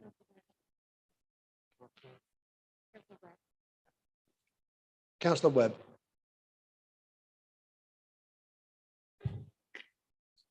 Thank you, Lord Mayor. The Labour Group have had a good long look at the Conservative amendments, and unfortunately, we found it lacking in a few key areas. These areas represent a bit of heart, a bit of head, and a bit of backbone. First, the head. There are, of course, some really positive suggestions in this budget. I really think we would all welcome increased investment in bus infrastructure, particularly where it serves communities on the outer edges of our city. Somewhat ironic and inconsistent, given the cuts to climate investment you're suggesting. But at the same time, you cannot think that no one else in this room or this city will not spot that it's your party that's responsible for the largest cuts to local government in several generations. Austerity, brought about by the Conservative and your former partners in crime, the Lib Dems, the party policy means that between 2010 and 2020, real term spending by councils fell by around 25% due to austerity. So whilst you're making nice suggestions, you must reckon how odd it will sound to everyone else, given the money that successive Conservative governments has taken from local councils, and more recently, the money wasted by the current government giving money to their mates instead of dealing with COVID properly and honestly. Now, onto the heart. You've asked for a reduction in the climate change delivery funds to the tune of 100,000. So the ruling coalition has removed 100,000 from their carbon reduction work, bad enough, and now you want to take out more. The Tories and the Lib Dems all seem to want to be heard saying the right thing about climate change. When it comes down to it, you just don't want to put your money where your mouth is. What you have to understand by now is that climate change is real and not something you can put off for the next generation to deal with. Speaking as the next generation, it's absolutely key that we act now to protect those low-lying communities around York, to protect those areas of natural beauty in and around York, and those diverse habitats that support so much wildlife, not to mention the livelihoods of farmers about York Outer for generations to come. And now for the spine, or lack thereof. You have an opportunity at Budget Council to oppose the Liberal Democrats and, of course, the Greens, and support people in the communities that you represent. You've chosen not to oppose cuts to the carbon reduction budget, a problem I've already outlined. You've chosen not to oppose changes to home to school transport that will negatively impact on families of those with physical disabilities and special educational needs across York. And on a more fundamental point, but I admit wider points, you have regularly chosen not to oppose the austerity that's biting our communities here in York. Council, you won't be surprised to hear the Labour Group will not be supporting the amendment. Councillor Bassey. Thank you, Chair. I have to say that I'm not surprised by this amendment. I regret its determination to cut funding for climate change action and for scrutinising the implementation of that climate change action. I would remind the Conservatives that the Climate Change Committee has been instrumental in making a case for a zero carbon roadmap, which the Council administration is drawing up, to deliver real quantifiable progress to a zero carbon future. It's also been instrumental in getting the pollinator strategy drawn up and instrumental in driving better communication on climate issues with the wider public. And I'm proud of the work of that committee and the cross-party way in which we've worked all the way through. I also note even that a Conservative councillor joined us on that committee and contributed to that debate for a while. So it's unfortunate to see them yet again undermining the whole principle of taking action on climate change. The work is far from done. We all recognize that. This is a massive challenge for this city, for the country, for the whole world. We have to apply ourselves. Simply burying our head in the sands and walking away is just not good enough. The only good news I see in this amendment is that, mixed in with their call to scrap funding, to scrap the Climate Change Committee, and instead fund the delivery of some park benches, presumably so we can watch climate change in comfort, they are at least repeating the words word for word from what they gave last year. So we can at least praise their commitment to recycling. I'm afraid that's about all I can really say in favour of the amendment. I think the Conservatives are yet again showing how hopelessly out of touch they are with the public mood. And I hope that residents notice this, and I hope we vote down this amendment. Thank you. Councillor Callum Taylor. Thank you, Lord Mayor.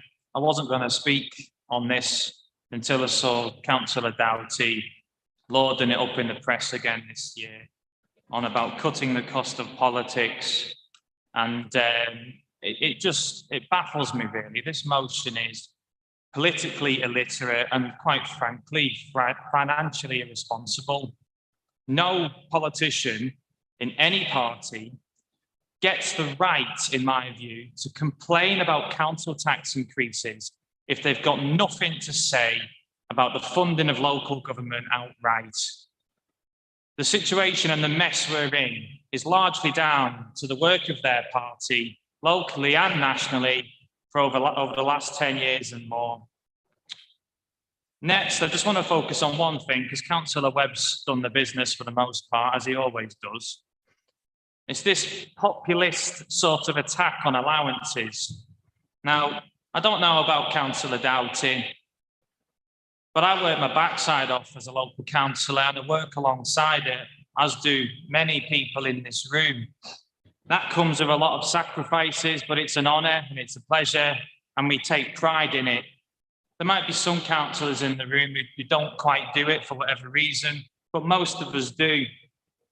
And I think all I wanted to say really was, if members' allowances make you feel so insecure, does that mean to suggest that you don't think that you're worth your allowance, Councillor Doughty? Because if that's what's keeping you awake at night, and if that's what's motivating you to continuously bring this back to council, then you know what to do. You either step up your game and your performance as a councillor, or you step back and resign. That's all I've got to say. Thanks. Thank you. Councillor de Gaulle. Thank you, Lord Mayor. I'm glad to see a Conservative group taking an interest in public transport.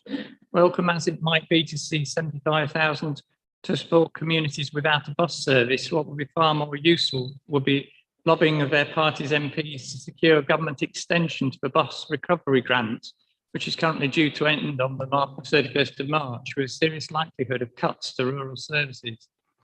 Recent announcements of slashing of central funds for the bus service improvement plans, the 600,000 we currently allocate to support evening and socially vital services could well not be enough and would need to be allocated to maintain other services which are currently operating on a commercial basis. It's also disappointing to see, despite David Cameron's outing with Huskies and Boris's awakening to climate change at COP26, that the Conservatives want to undermine this work by axing Climate Change Delivery Fund. The savings that we propose in the current budget protect the staff team that's driving forward our climate change response, along with the operating budget. This further reduction would undermine this crucial work, which is why we have protected the budget at the level that it is. On the question of evening parking charges, which has stood at £2 or free for Minster badge holders since Councillor Reid's time in 2008, this is hardly the stuff of tabloid headlines to charge residents £1 when they're driving into the city centre and spending potentially £50 to £100 on their evening out. Bus fares have increased for the first time in 2 years. So in order for our public transport strategy to continue to be effective, it is important that parking charges follow inflation rates, and something that clearly the Conservatives support since they haven't proposed changes to those fees. Making a small charge will enable us to actually count evening use of car parks by Minster badge holders for the first time. Benches and bike racks are all very nice items that ward councillors could fund through their ward committee funding. Please vote against this amendment. Thank you. Councillor Widdowson. Thank you, Lord Mayor. First, let me address the few amendments which are now commonplace by the Conservative group to propose. All political parties, including the Conservatives, signed up to the climate emergency motion, and whilst they claim to be willing to work to address the biggest challenge facing us all, it's incredibly disappointing to see the Conservatives reducing funding out of the proposed climate change delivery programme, as well as getting rid of the Climate Change Committee chair. With the appointment of the new head of carbon reduction, work is well underway to kickstart a wide range of initiatives, and most importantly, draw in the expertise needed to the council to make progress on reducing our carbon emissions. These priorities are our current building stock, which are nearly 61% of the city's footprint. The Climate Commission and the council are working with partners to address this issue. The Climate Change Action Plan, based on scientific research, will be ready for publication in early summer and will ensure addressing the climate emergency runs through all council directorates. I very much hope to see cross-party working to tackle the climate emergency facing us all. If the Conservative Party wish to withdraw their support for our ambitions to make York cleaner and greener, it's time for them to stop flouting their imagined green credentials so residents are clear on who is taking this crisis seriously. Secondly, let's look at the few public realm improvements in this amendment. Throughout the last few years, this administration has invested to support and improve existing frontline and public realm services. We've introduced a Sunday City commercial waste service, improving life for residents, visitors and businesses, increased bin provision across the city, especially in hotspot areas such as the Riverside, and introduced more frequent bin emptying. We've extended staff hours and shifts so that more resources are available to keep our cities clean. In terms of graffiti, we've reached a UK first agreement with Virgin O2 for them to pay us to clean their utility boxes within 5 days, and City Fibre will be joining in shortly. Benches are becoming a kind of obsession for the Conservative group, or it could just be that they are devoid of any cohesive idea on how to improve our public realm and city centre. Beyond the new benches at Tower Gardens, additional seating points in the city will be installed through the access improvement work, and wards can always use their ward funding to purchase even more. As for the capital funding for toilet improvements, while I sympathise with the idea behind the suggestion, it fails to take into account the existing contract specifications as well as the reasons which lead to the need for improvements in the first place. It's much more complicated than simply suggesting extra funding to refurbish the facilities would resolve the ASB behind the vandalism. We're working to address these more holistically and use the Purple Flag initiatives, which Conservatives have been insistent on scuppering, to provide further support for this. I'll leave it there. Oh, thank you. Councillor Eyre. Thank you, Lord Mayor. I didn't have a chance to mention this during the Labour amendment, so I'm glad Councillor Doughty did mention it as well. I think that misnomer that we only have like a 6-week window to look at the budget. All councillors have the opportunity to look at any aspect of the council's finances at any time during the year. In fact, Councillor Doughty himself chairs the committee scrutinising the most significant budget in this council. For him to say he has no idea what's happening in that budget is somewhat frightening, and perhaps with Councillor Callum Taylor's comments, if he doesn't consider resigning as a councillor, perhaps resign that position as scrutiny chair of health and social care if he doesn't know what's happening. I also welcome Councillor Doughty's ability to do one of the worst cases of cognitive dissonance I think I've ever come across. Nationally, his party passes a cost on to councils, which he then opposes locally. It's the same cognitive dissonance he has on the local plan, when housing numbers are forced on the council, and then he opposes those developments. I think we all, perhaps not Councillor Doughty, agree that council tax is a regressive and outdated tax, which is failing to provide the resources councils need up and down the country. And yet it's a Conservative government that, rather than dealing with that, continues to pass the burden for social care support on those ill-equipped to deal with that. He'll be well aware that the Institute for Financial Studies said, even with council tax increases at the maximum allowed by the government, there would be a £2.7 billion shortfall in council funding. He wants to make that considerably worse. And what we're looking at in York, York is one of the lowest council tax authorities in the country, in the region. Looking at our Bandee property at 1,456, £300 cheaper than Tory-run Northumberland Council. Does he honestly believe that residents in York deserve a second or perhaps even third-class service? And why are they doing that? I suppose you ask that question. What is the purpose behind that? For the cheap headline to say that they produced a lower council tax increase than any other party in the city. But what does it mean to ordinary residents? £7, £7 more in their pockets, 400,000 taken out of the council, well, nearly £500,000 taken out of the council this year, £500,000 taken out of the council next year, £1 million lost to deliver vital services in York for £7 in the pocket and something to put on the occasional in-touch leaflets if we ever get them once a year. In terms of that cognitive dissonance, it continues in the capital scheme. They propose increasing the capital programme even above what we propose doing, and at the same time cutting capital contingency. Spend more, put less aside to deal with the issues caused by increasing spending. The Conservatives used to be the party of fiscal responsibility, or at least claim to be. They've completely given up that one in York. With that, we will not be supporting the amendment. Thank you. The only other member who's indicated they wish to speak is Councillor Fisher. I'm going to give him the opportunity of doing so before returning to Councillor Rowley, who does still have the opportunity to speak. And Councillor Fisher. Thank you, Lord Mayor. I find the Conservative obsession with member allowances to be somewhat perverse. I worked out how much time I spend on council business in terms of my allowance, and I think it works out about £7 an hour, which is well below the minimum wage. I'm also well aware that there are some members of council who find the allowances enable them to act as councillors. I don't want to see a council which is made up of people who are independently wealthy. I want to see a wide demographic in this council. And it's perfectly correct. I normally stay out of the nastiness on this council, but since Councillor Doty has decided to have a direct dig at me, I will reply on that. I did initially think that the rise in allowances was wrong. I was convinced by others that it was essential to allow for a wide demographic on this council. And so I chose to absent myself from the vote. That way, I felt I could accept the allowance, and I have used that allowance wisely. I've spent it on environmental schemes. The increase I've spent on environmental schemes in my ward. £250 to Strensall Parish Council to buy a mower to establish wildflower meadows. £100 to Earswick Parish Council to provide shrubs. £100 to the Tannery Trust to establish a wildflower meadow. £65 for replacement tree in Stockton Forest to replace the one that died. And £850 on bird feeders and food to sustain the bird population in the woods. I couldn't have done that if I'd voted against it. So maybe I am a hypocrite, but at least I'm a hypocrite with my ward in mind. I've used that money effectively. Thank you. Councillor Rowley.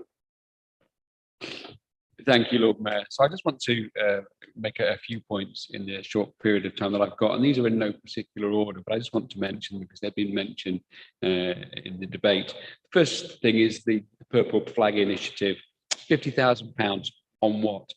All I saw was a press release which was beautifully put together with a photograph, and in that photograph there were one or two smaller agencies, but the biggest agency that's had an involvement in the nighttime economy of York weren't represented, and that's York Street Angels. I've been involved in over 10 to 15 years in the nighttime economy, weren't there, but what I did see a lot of were Liberal Democrats. Another opportunity for the photos there. Climate change. You know, yes, we agreed the climate change emergency, and we were very keen to try and work together with other parties. The reality is that whatever you say and however much you try and offer places at a table, it is not, from a voting perspective, a truly cross-party committee. Fact. Allowances. I want to put the record straight here. We are not saying that we should not receive allowances. I recognise every single one of the councillors that has been elected in this chamber are hard-working councillors. I would not in any way, shape or form decry that. And I recognise for many, the allowances are almost a lifeline. And again, I recognise that. So allowances are good and right. Our argument is that we shouldn't be awarding ourselves over inflationary increases, and that actually what we should have is something in place that gives us an inflationary option every year. And then finally, with regards to the bus services, you know, we've seen an awful lot from the executive member for transport and his party about increasing the public transport and increasing charges we've talked about tonight for parking in York. And the reality is, in the central wards, that's fine, because a lot of people in the central wards don't use cars, but the people that are worst hit are those in the outer wards. And in my ward alone, one of the bus services, or most of the bus services that come through our outlying villages, the last bus is either at 6 p.m. in the evening or 8 p.m. in the evening. Those residents have no other option but to drive their cars into York. And I think that the executive of the member, executive member for transport, should take a good look at that. Thank you, Lord Mayor. Thank you. Councillor Aston, do you want to reply at this stage? Thank you, Lord Mayor. I must say, beyond what is effectively a staff reduction programme, I'm quite surprised with some of the Conservative amendment tonight. For many years, Councillor Doughty and some of his former colleagues used to tell me that you did not need, or used to try to tell me, that you did not need to increase council tax at all to invest in some services. And that's why I'm really surprised to see tonight a 2.5% increase to council tax proposed in their amendment. This small change, as we heard from Councillor Eyre, will not see residents save money on this regressive taxation, but will rather irreversibly hit council finances and therefore the services which we can deliver. Similarly, the proposal to cut the overtime budget, which is used mostly for frontline staff, would effectively reduce service delivery at a time when our residents rely on these the most. I do not agree with reversing the purple flag investment, despite Conservatives councillors' best efforts for many, many years now to end this project. I'm pleased to say that last week we were awarded purple flag status. This investment will now go towards making sure we can live up to those high standards of the accreditation, working together with partners across the city to create a safer, more family-friendly city centre. Indeed, some of the areas of your amendment are exactly the things we're working on through the purple flag, so perhaps you could have a little look at that. Similarly, the purple flag status was supported by the Conservative Police and Crime Commissioner, who I'm pleased is being more responsible about how to work together on those initiatives. And indeed, the photo that you referred to for information had 2 police officers, the BID, 2 street rangers, Make It York, and the Hospitality Association. And I'd like to thank them and a number of other partners who are working to make the city a safer place. That funding, in addition, though, also supports the coordination of the Safety Advisory Group. So presumably you're suggesting that that should be cut as well. And obviously that group, the SAG group, supports safe and successful events across the city. So again, perhaps do a little bit more research as to what you're calling for. The last point I would make to Councillor Doughty and Councillor Rowley is similar to Councillor Webb's, which is their party colleagues in Westminster who are putting this council and many other councils into financial difficulties, whilst Number 10 and ministers, as we all can see, continue to fight between themselves. The government is neglecting to engage with addressing, for example, the long-term crisis in adult social care or with special educational needs and disabilities funding. This failure of leadership is piling huge financial pressures on this council, on many other councils, and these are the pressures that we have to deal with locally, most typically through raising council tax. So therefore, we will not be supporting the amendment tonight, but I would ask again that Councillors Doughty and Rowley actually make this case to their colleagues in Westminster. Thank you. Thank you. We now have the opportunity of voting on the Conservative amendment. When your name is called, will you please again respond as we have with other name votes? Thank you. Councillor Aspden. Against. Councillor Eyre. Against. Councillor Baker. Against. Councillor Barker. Against. Councillor Barnes. Against. Councillor Carr. Against. Councillor Craghill. Against. Councillor Crawshaw. Against. Councillor Cuthbertson. Against. Councillor de Gore. Against. Councillor Dauburnay. Against. Councillor Doughty. For. Councillor Douglas. Against. Councillor Fenton. Against. Councillor Fisher, Against. Councillor Fitzpatrick, Against.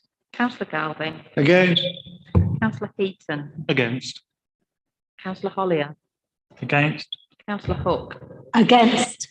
Councillor Hunter, Against. Councillor Kilbane, Against. Councillor Lomas, Against. Councillor Lucker, Against. Councillor Mason, Councillor Melly, Against. Councillor Musson, Against. Councillor Myers, Against. Councillor Norman, Against. Councillor Orrell, Against. Councillor Pearson, Against. Councillor Perrott, Against. Councillor Rowley, For. Councillor Runciman, Against. Councillor Smalley, Against. Councillor David Taylor, Against. Councillor Callum Taylor, Against. Councillor Vassy, Against. Councillor Waller, Against. Councillor Wan, Against. Councillor Waters, Abstain. Councillor Walby, Against. Councillor Webb, Against. Councillor Wells, Against. Councillor Widdowson, Against. Lord Mayor. Against. I think without checking the numbers, we can be fairly sure that that amendment was defeated. I think there were 2 votes in favour and 1 abstention. Correct. Thank you. So the motion now before council is as set out in the council papers for this meeting. And I invite debate upon the original motion. Who would like to contribute to this debate? Please indicate. I see a number of hands already.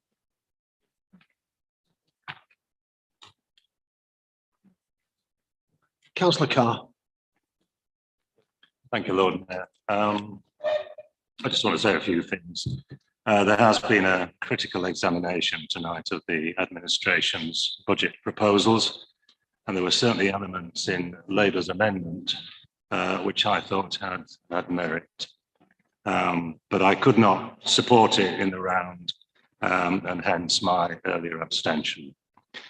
I'm therefore going to support the budget presented by the administration so that we can set a legal, balanced budget without further delay and move on to the real issues that affect this city, such as getting the local plan approved to address the city's housing crisis, to lift the city's businesses out of the torpor of the last 2 years, addressing climate change and its attendant fuel poverty, and getting York Central to make its long overdue contribution to the city's economy. I will therefore be voting for the presented budget. Thank you. Thank you.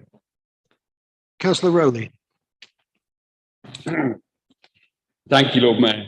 Following the vote on our amendment, I rise as I often have at Hillsborough after watching Sheffield Wednesday. Our hopes having been defeated, and it will not be a night for the blue side.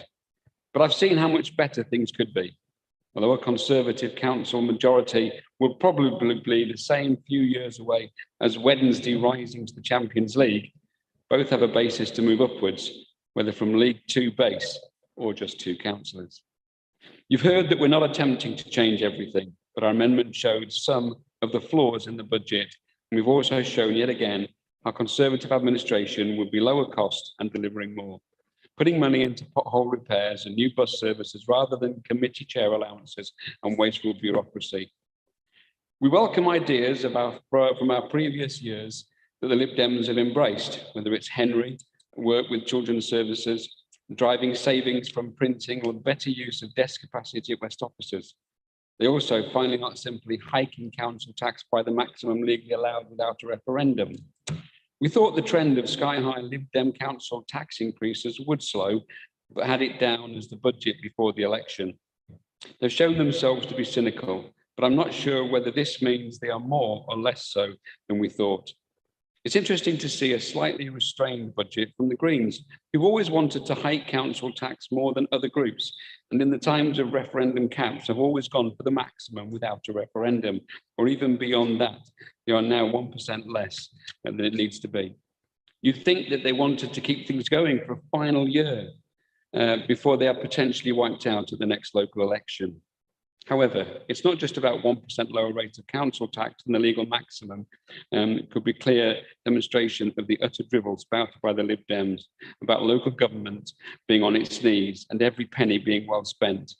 We know this administration wastes fortunes, but the reality is the government has given huge amounts through COVID relief and other funds to support residents, and the council is getting record amounts through the likes of business rates. This budget shows the effects of mismanagement over the years by Lib Dems, not least which is the chaotic directorate, numerous reorganisations. Fundamentally, across all councils, senior management structures can only be varied in a limited number of ways. In York, recent years have seen a never-ending chopping and changing of directors and titles and roles. 20 seconds. Just over a year after the sordid payoff of the former chief executive due to a falling out with the council leader and supposed savings, a director, we now have higher number of directors and the largest ever payroll. Residents are paying Rolls-Royce prices for this council and getting larder delivery. Could draw to a close, Thank you, Lord please. Mayor. Thank you very much. Councillor Barnes. Thank you, Lord Mayor. 3 years after declaring a climate emergency, the council has no clear climate action plan. Not my words, but the words of Extinction Rebellion York. And against this backdrop, I'm staggered to see York's Green Lib Dem coalition cut 100k from the carbon reduction budget. I'm also bemused to hear them defend it in attacking the Conservative amendment on the basis that their cut is better than the Tory cut to climate change. Never thought I'd hear it. I have very little faith in the brief explanations provided alongside the planned cuts, including the oft-cited no impact on service delivery line that we hear trotted out year after year. I also challenge the idea that individual service areas will be able to lead on the crucial work that needs to be undertaken to make York a lower carbon council. Quite apart from anything else, splitting the climate change delivery function is inefficient, it fragments accountability, it obscures transparency and wastes money. Efforts in tackling climate change can and should be seen as core frontline services, but this requires real political leadership to represent the major concerns of citizens. This leadership instead has chosen not to position climate change as a frontline service and has failed to prioritise resource allocation to the cause. Carbon reduction work is vitally important. What the council does alone, of course, won't make York carbon neutral, but it will ensure that the council is putting its money where its mouth is. Naturally, you might want to think about where best to allocate resource for carbon reduction work, but for goodness sake, you've signed up to a climate emergency. Use the privileged position that you're in, including the Greens, to back it up with action. If you're not going to use the budget in one area of carbon reduction, use it on another.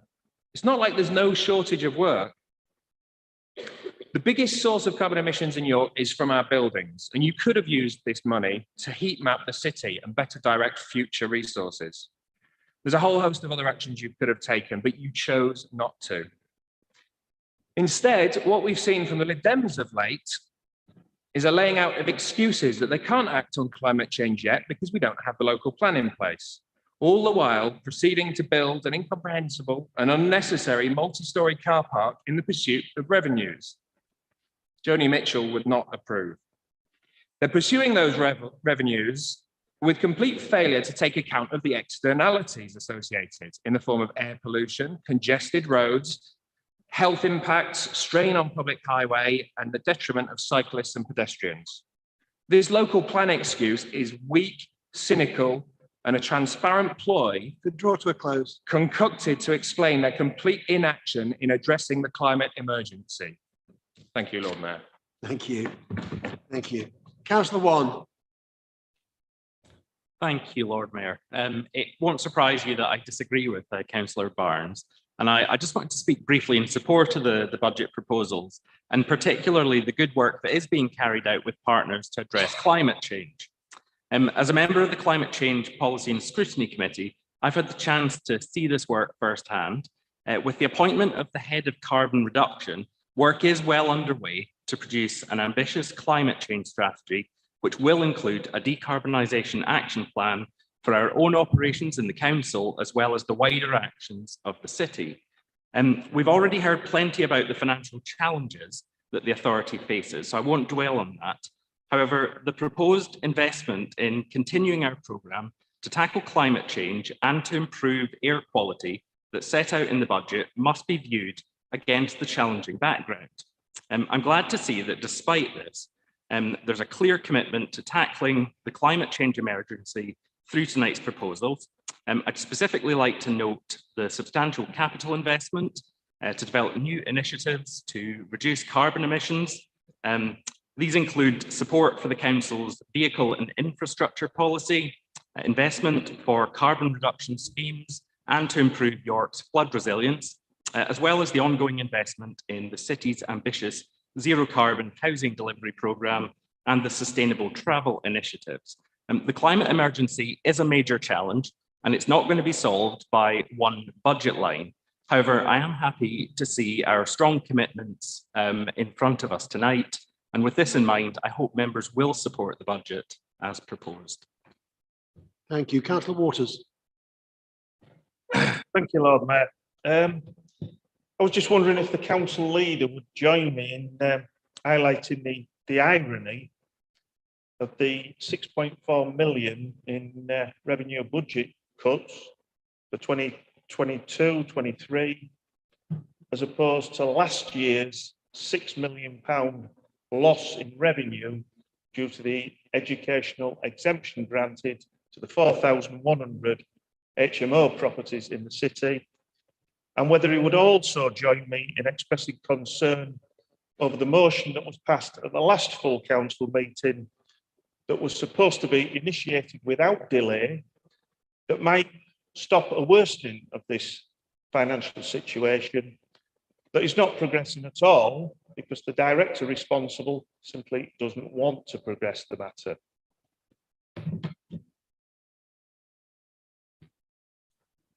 Thank you.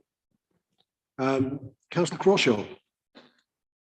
Thank you, Lord Mayor. Just before I begin, I'm just going to note how utterly pathetic I find it to see that Councillor Smalley is once again tweeting defamatory slurs during a council meeting.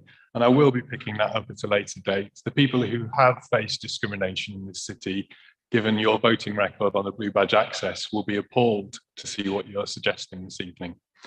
Anyway, I'm going to keep my intervention reasonably targeted, and I'm going to caveat it first by acknowledging that I know how much the Lib Dems like to hang Councillor de Gorne out to dry on transport issues.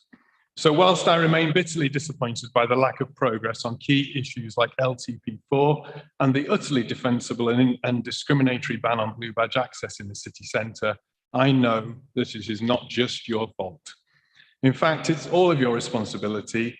This is all of your budget. You all make the decisions. You are all responsible for the impact of those decisions. And so Lib Dems shouldn't then pretend that negative transport impacts have nothing to do with them. So with that said, I want to first of all focus on PLA 02, the reduction in one full-time equivalent officer in transport planning and parking services. Am I to understand from this that at a time when we are so desperately in need of a coherent transport plan for the city, and indeed a meaningful parking strategy, we are in fact cutting staff time from transport planning? Or is it that at a time when my inbox is overflowing with complaints about the digital Res Park rollout, that we're planning to exacerbate the issues by cutting staff from parking services? From the line description, it looks to be a bit of both. And I'm sure that this will absolutely delight those residents who are banging their heads against the wall over the council's piecemeal interventions, absence of a citywide strategy, and lack of joined up cycle routes, or should that be thinking? Likewise, it will surely delight those residents who've tried for weeks to do the right thing with digital Res Park permits, but can't navigate the website, can't get through to parking services to speak to an actual person, and can't understand why on earth you have in effect created a cheater's charter by removing physical vouchers. Now, I know that Res Park isn't universally popular, and I also know that it isn't something that Lib Dem members ever really have to deal with. But surely we can all recognise that where it's needed, it needs to be quickly implemented and effectively enforced. Instead, what we have now is an absolute car crash. Moving on to PLA 04, parking income, I note that point E anticipates an additional £20,000 income by introducing, quote, parking charges at targeted city centre roads. I wonder if the exec member for Transport will confirm whether he is intending to target people using the Knavesmire and Little Knavesmire by introducing pay and display parking charges on Knavesmire Road. If you are, how do you intend to manage the impact that this will have on parking in South Bank and indeed in Dringhouses at Bracken Road? You've had your time. Thank you very much, Councillor Crawshaw. Councillor Baker. Thank you, Lord Mayor. I'd like to make one key point in support of this budget and offer my thanks to the XR campaigners who turned up tonight and to all the knitters of our beautiful green hearts. Thank you very much for coming. And I'd like to reassure you that this Green Lib Dem budget does protect the new carbon reduction team of officers at the council, which Green councillors insisted should be created and we now have in place. This council budget does include and protect specific investments. Councillor One has mentioned some. We've heard about many of the investments this evening from other councillors. I'd just like to add in the 3.3 million of active travel schemes for walking and cycling infrastructure, the 4.4 million on top of that for walking and cycle infrastructure improvements at the Castle Gateway, £50,000 of funding to bring the government's new Great British Railways department to York, which will bring in some of those essential green skilled jobs. And the £16 million railway station at Haxby, the 4.8 million of drainage system renewal and drainage maintenance.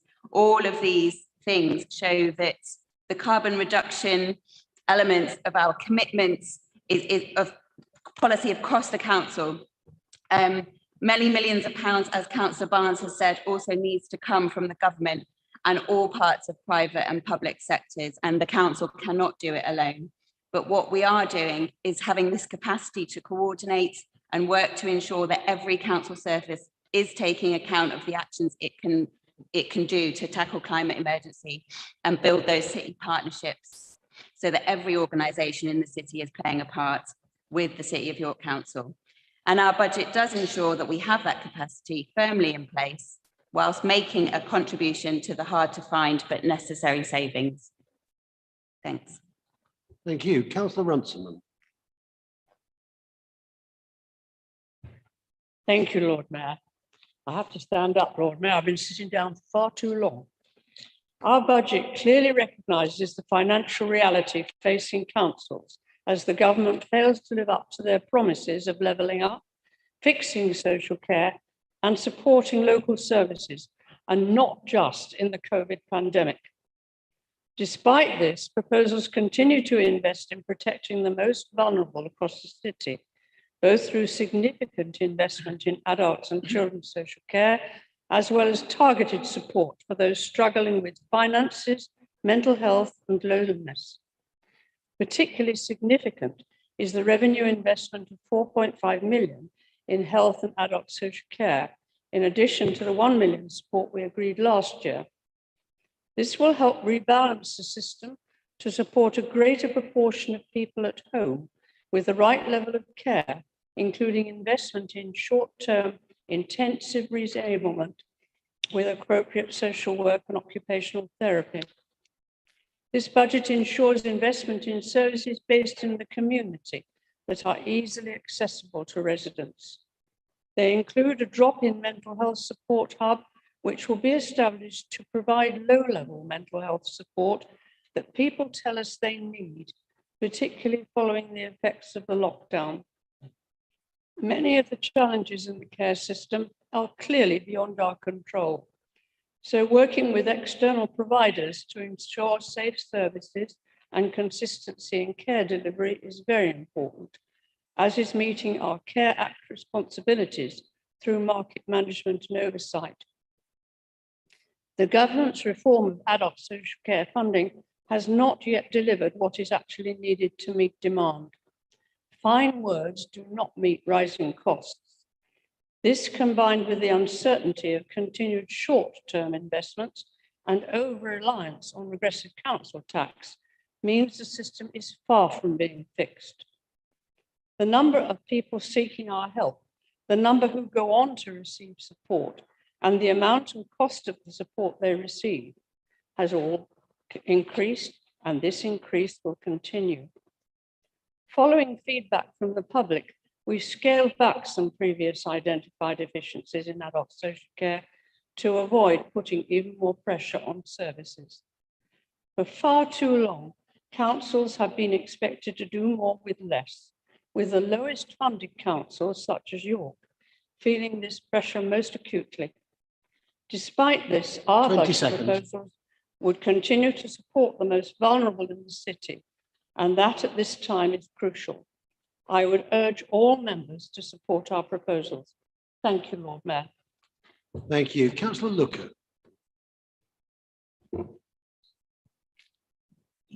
You timed that very well, Lord Mayor, because I want to speak about the adult social care budget.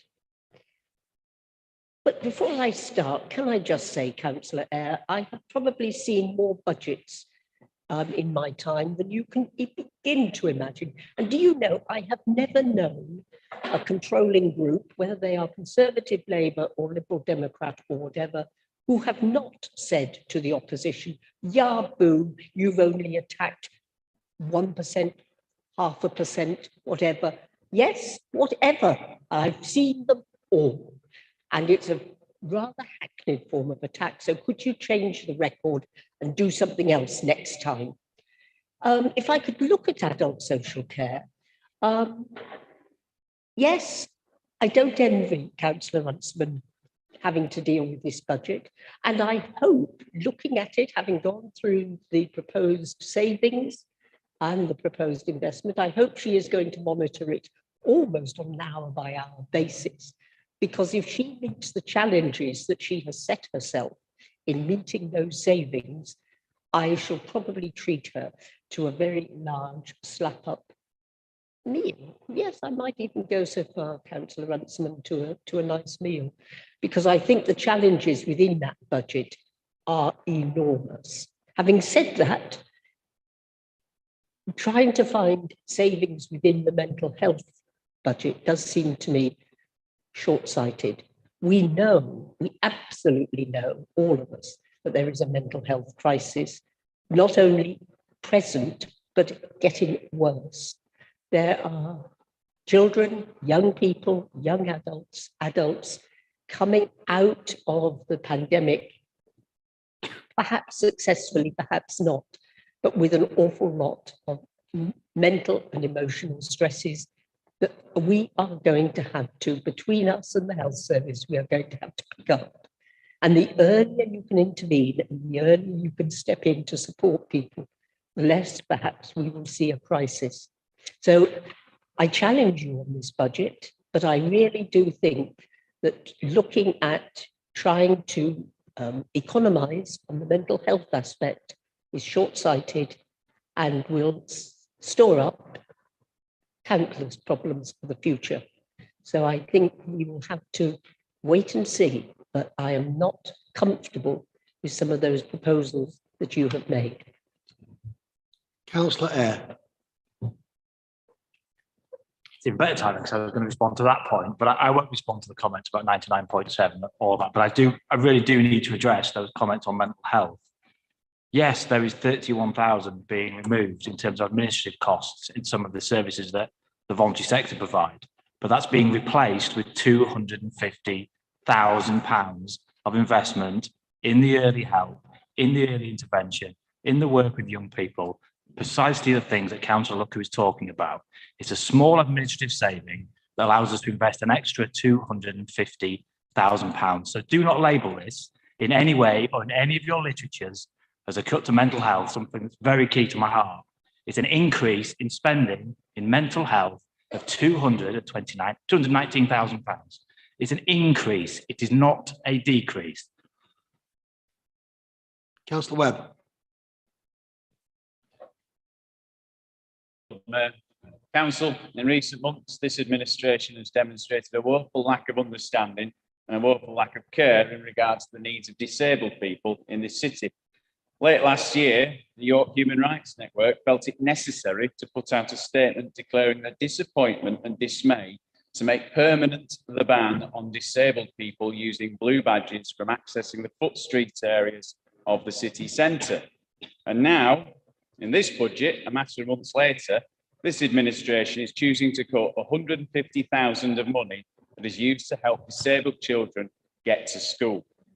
This cut to home to school transport is, of course, masked in some pretty flowery language around use of personal transport budgets, no doubt couched in the usual language of promoting independence, as we tend to hear when the council is withdrawing a service or removing financial support. What it comes down to is a cut that will negatively impact on families of those with physical disabilities and special educational needs across York. Yet again, hammering those most in need of our help. This one is directly on you. This is your choice. And of course, the arguments in favour of making this cut are that it will only have a negative impact on children travelling to school in the future, not currently. Well, when you've reached the point that your argument is that you're only going to unfairly attack children from now on, I think you've possibly lost the argument. The Education Act of 1996 outlines the duty of local authorities to provide home-to-school transport, and importantly, and very relevant to this cut, is the part of the Act that says that the child should arrive unstressed and ready to learn. And you're telling these kids to get the bus. For the young people that we're talking about here, for many members of our communities with physical disabilities and special educational needs, this is going to be pretty stressful. The Labour Party here tonight approved in our amendment that this cut was unnecessary. And for any of you not convinced by the Labour Party's proof that this budget cut is cruel and unnecessary, I point you to the York Press article from yesterday about Councillor Ashton's involvement with a payout for the former chief exec that said, and I quote, "The £400,000 payout was not properly approved and was arguably an unlawful payment, and that nearly £50,000 of taxpayers' money was spent on legal advice linked to the controversial exit." Council, for the £150,000 being cut, far less than what has been spent on trying to salvage Councillor Ashton's and the Lib Dems' reputation, I want us to protect these children with physical disabilities and special educational needs in York. Thank you, but this is just not good enough. This is a terrifying cut. This is an awful thing to do to those people in need in our city. Thank you. Thank you. Councillor Bassey. Thank you, Chair. A number of comments have been made this evening in this debate about the value of the local plan. And I would like to address those remarks by Councillor Carr and Councillor Barnes. I have a lot of respect for Councillor Barnes. Not that I don't respect Councillor Carr, but I have a huge respect for Councillor Barnes and the very constructive role he's played on the Climate Change Committee and the knowledge he brings to the table. It's genuinely valued. And yes, of course it is true that the City Council needs to act to create a zero carbon council, and we've been talking about the plan that is going to be approved in the summer. But we also need to recognise if we create a zero carbon council, that will deliver just a 4% cut on the total emissions of this city. We also know we've waited 70 years for a local plan. Why does that matter? Well, it matters because for 70 years, this council, when it's been trying to transform development in the city, has been reliant on the minimum basic standards set by national government. And that means that in planning meetings for decades, people have sat there saying, let's require this development to be built to passive house standard. Sorry, you can't do that. We can only work to national framework. Let's have renewable energy on every house in the city. Sorry, you can't do that because we work with the minimum standards. Let's protect biodiversity. I'm sorry, we can only work within the national framework. That is why the local plan is so important, and I hope that the public gets this year. I know we have disagreements on how many houses should be built where, but all the progressive parties in this city believe that we have to tackle climate change. We all know that we want to do that. And until we've got a local plan, We cannot hang the special planning documents that will enable us to say, let's change, but transform housing building standards for all new builds. Let's have a local energy plan to require all developments to make best use of all the local and renewable energy available in the area. Let's protect biodiversity. That's why a local plan is so important. And if we can just park our differences for long enough to get it approved, we will move on to a different level when it comes to tackling climate change. Aside from that, I will be supporting the budget proposals. Thank you. Councillor Hollier. Thank you, Lord Mayor. Firstly, just very disappointed again to hear Labour misrepresent the senior management change savings. Again, if they really believed what they're saying on this, where is the evidence in their budget?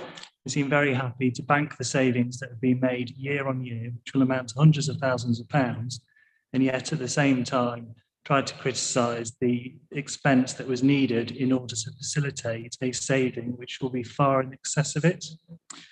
If I can go on to my main speech, just to briefly speak in support of the budget proposals before us this evening, and to welcome a couple of specific investments relevant to my ward, Haxby and Wigington.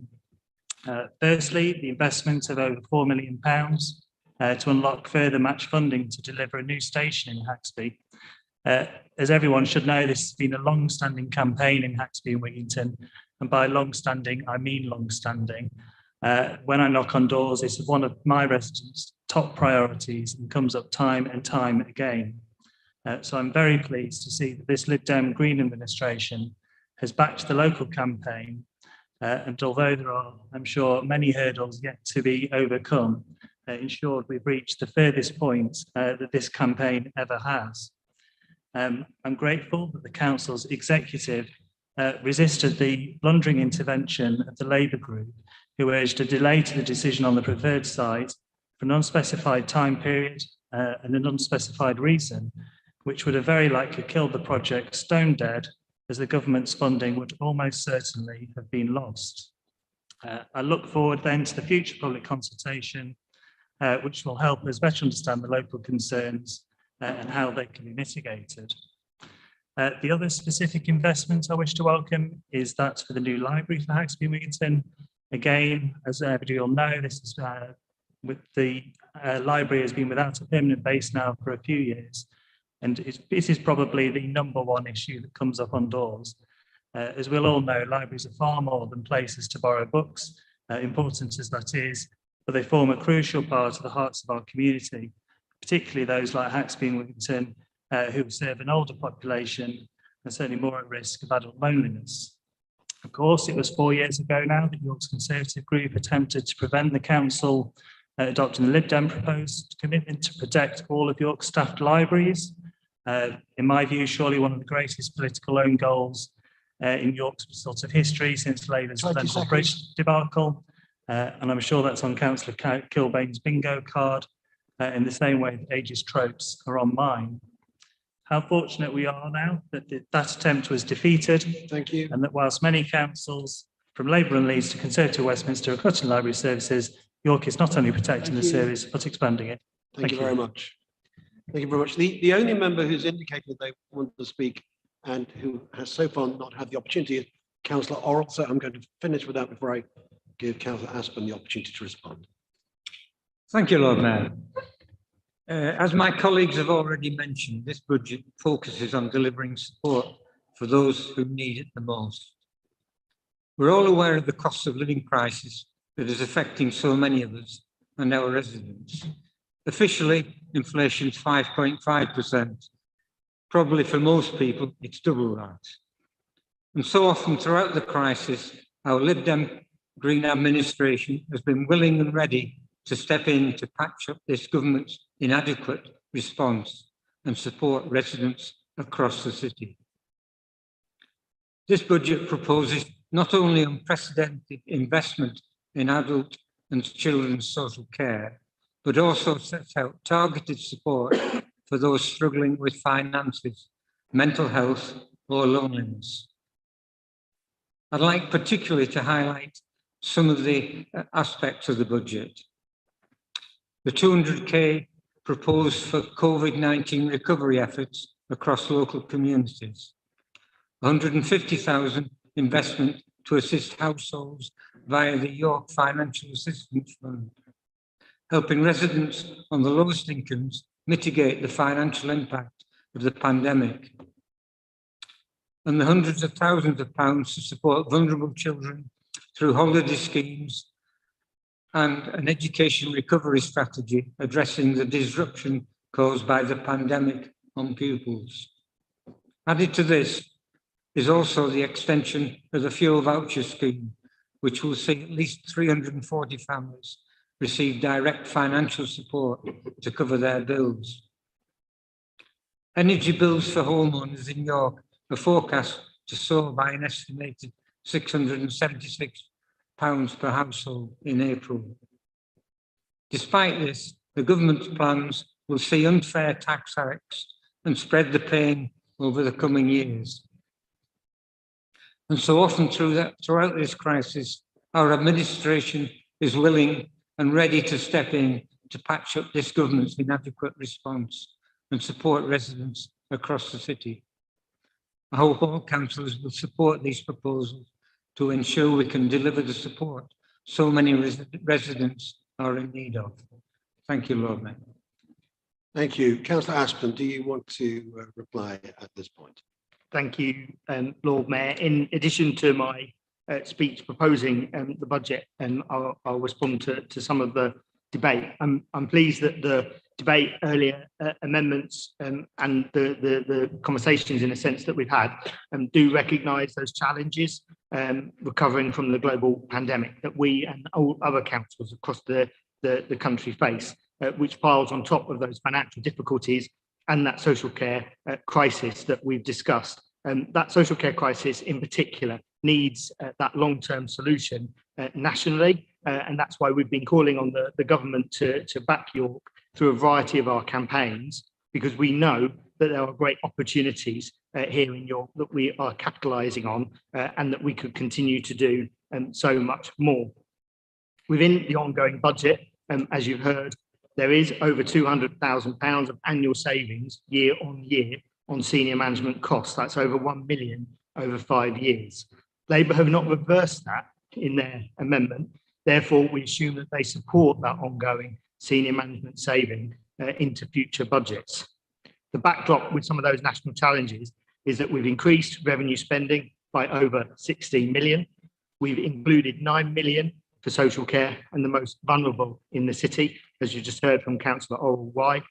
We've got 1.1 million for recovery from the pandemic and a very significant capital programme, including York Central, affordable housing, flood defences, cycling and walking, infrastructure for growth and fair recovery, amongst many, many others.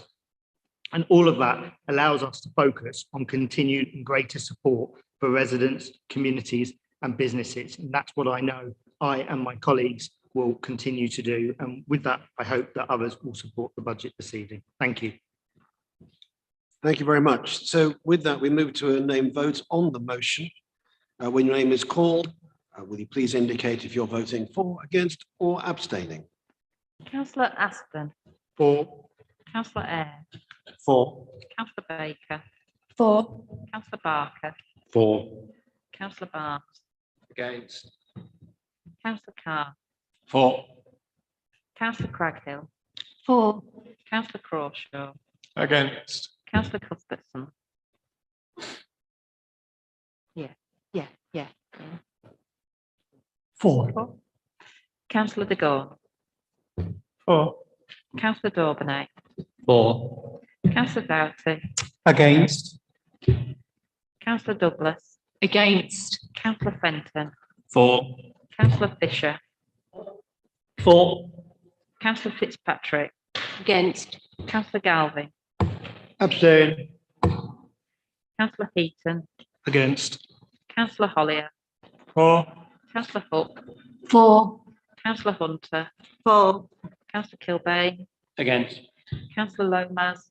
Against. Councillor Lucker. Against. Councillor Mason. Councillor Melly. Against. Councillor Musson. Against. Councillor Myers. Against. Councillor Norman. Against. Councillor Orrell. For. Councillor Pearson. For. Councillor Perrott. Against. Councillor Rowley. Against. Councillor Runciman. For. Councillor Smalley. For. Councillor Dave Taylor. For. Callum Taylor. Against. Councillor Vassy. For. Councillor Waller. For. Councillor Wan. For. Councillor Waters. Against. Councillor Wardby. For. Councillor Webb. Against. Councillor Wells. Against. Councillor Widdowson. For. Lord Mayor. For. I'm fairly sure that was carried, but we will record the numbers.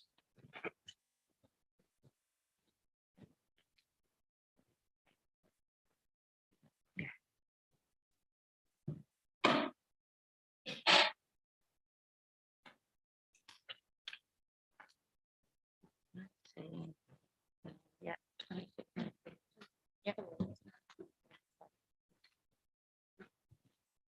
So that was 26 votes for, 19 against, and 1 abstention. We move then to item 9, the council tax resolution. And I invite Councillor Haspin to move the council tax resolution for the year 2022-23 as set out in paragraphs 17 to 22 of the revised report at page 11 of our supplementary papers. Thank you, Lord Mayor, and formally moved. May I have a seconder? Councillor de Gorn. Formally. I invite debate on the recommendation. I, as yet, don't see anyone wanting to speak on this. Therefore, Councillor Aspin, you have the opportunity to reply. You do not wish to reply. So that was short and sweet. We have another named vote on the recommendation for the council tax resolution as set out before us. When your name is called, again, please indicate whether you're voting for, against, or abstaining. Councillor Aspin. For. Councillor Eyre. For. Councillor Baker. For. Councillor Barker. For. Councillor Barnes. For. Councillor Carr. For. Councillor Craghill. For. Councillor Crawshaw. For. Councillor Cuthbertson. For. Councillor de Gorn. For. Councillor Daubeny. For. Councillor Doughty. Against. Councillor Fenton. Oh, Councillor Douglas, pardon. Yeah. For. Councillor Fenton. For. Councillor Fisher. For. Councillor Fitzpatrick. For. Councillor Galvin. For. Councillor Heaton. For. Councillor Hollier. For. Councillor Hook. For. Councillor Hunter. For. Councillor Kilbane. For. Councillor Lomas. For. Councillor Lucker. For. Councillor Mason. Councillor Melly. For. Councillor Musson. For. Councillor Myers. For. Councillor Norman. For. Councillor Orrell. For. Councillor Pearson. For. Councillor Perrott. For. Councillor Rowley. Against. Councillor Runciman. For. Councillor Smalley. For. Councillor Dave Taylor. For. Councillor Callum Taylor. For. Councillor Vassy. For. Councillor Waller. For. Councillor Wan. For. Councillor Waters. Against. Councillor Wardby. For. Councillor Webb. For. Councillor Wells. For. Councillor Widdowson. For. Lord Mayor. For. That's carried with. And I'm sure you'll confirm the numbers, but I think that was carried with just 3 votes against and no abstentions. Is that correct? Thank you. Well, thank you very much. And with that, I'm pleased to say that I have no urgent business that has been brought to my attention. So that concludes the meeting this evening.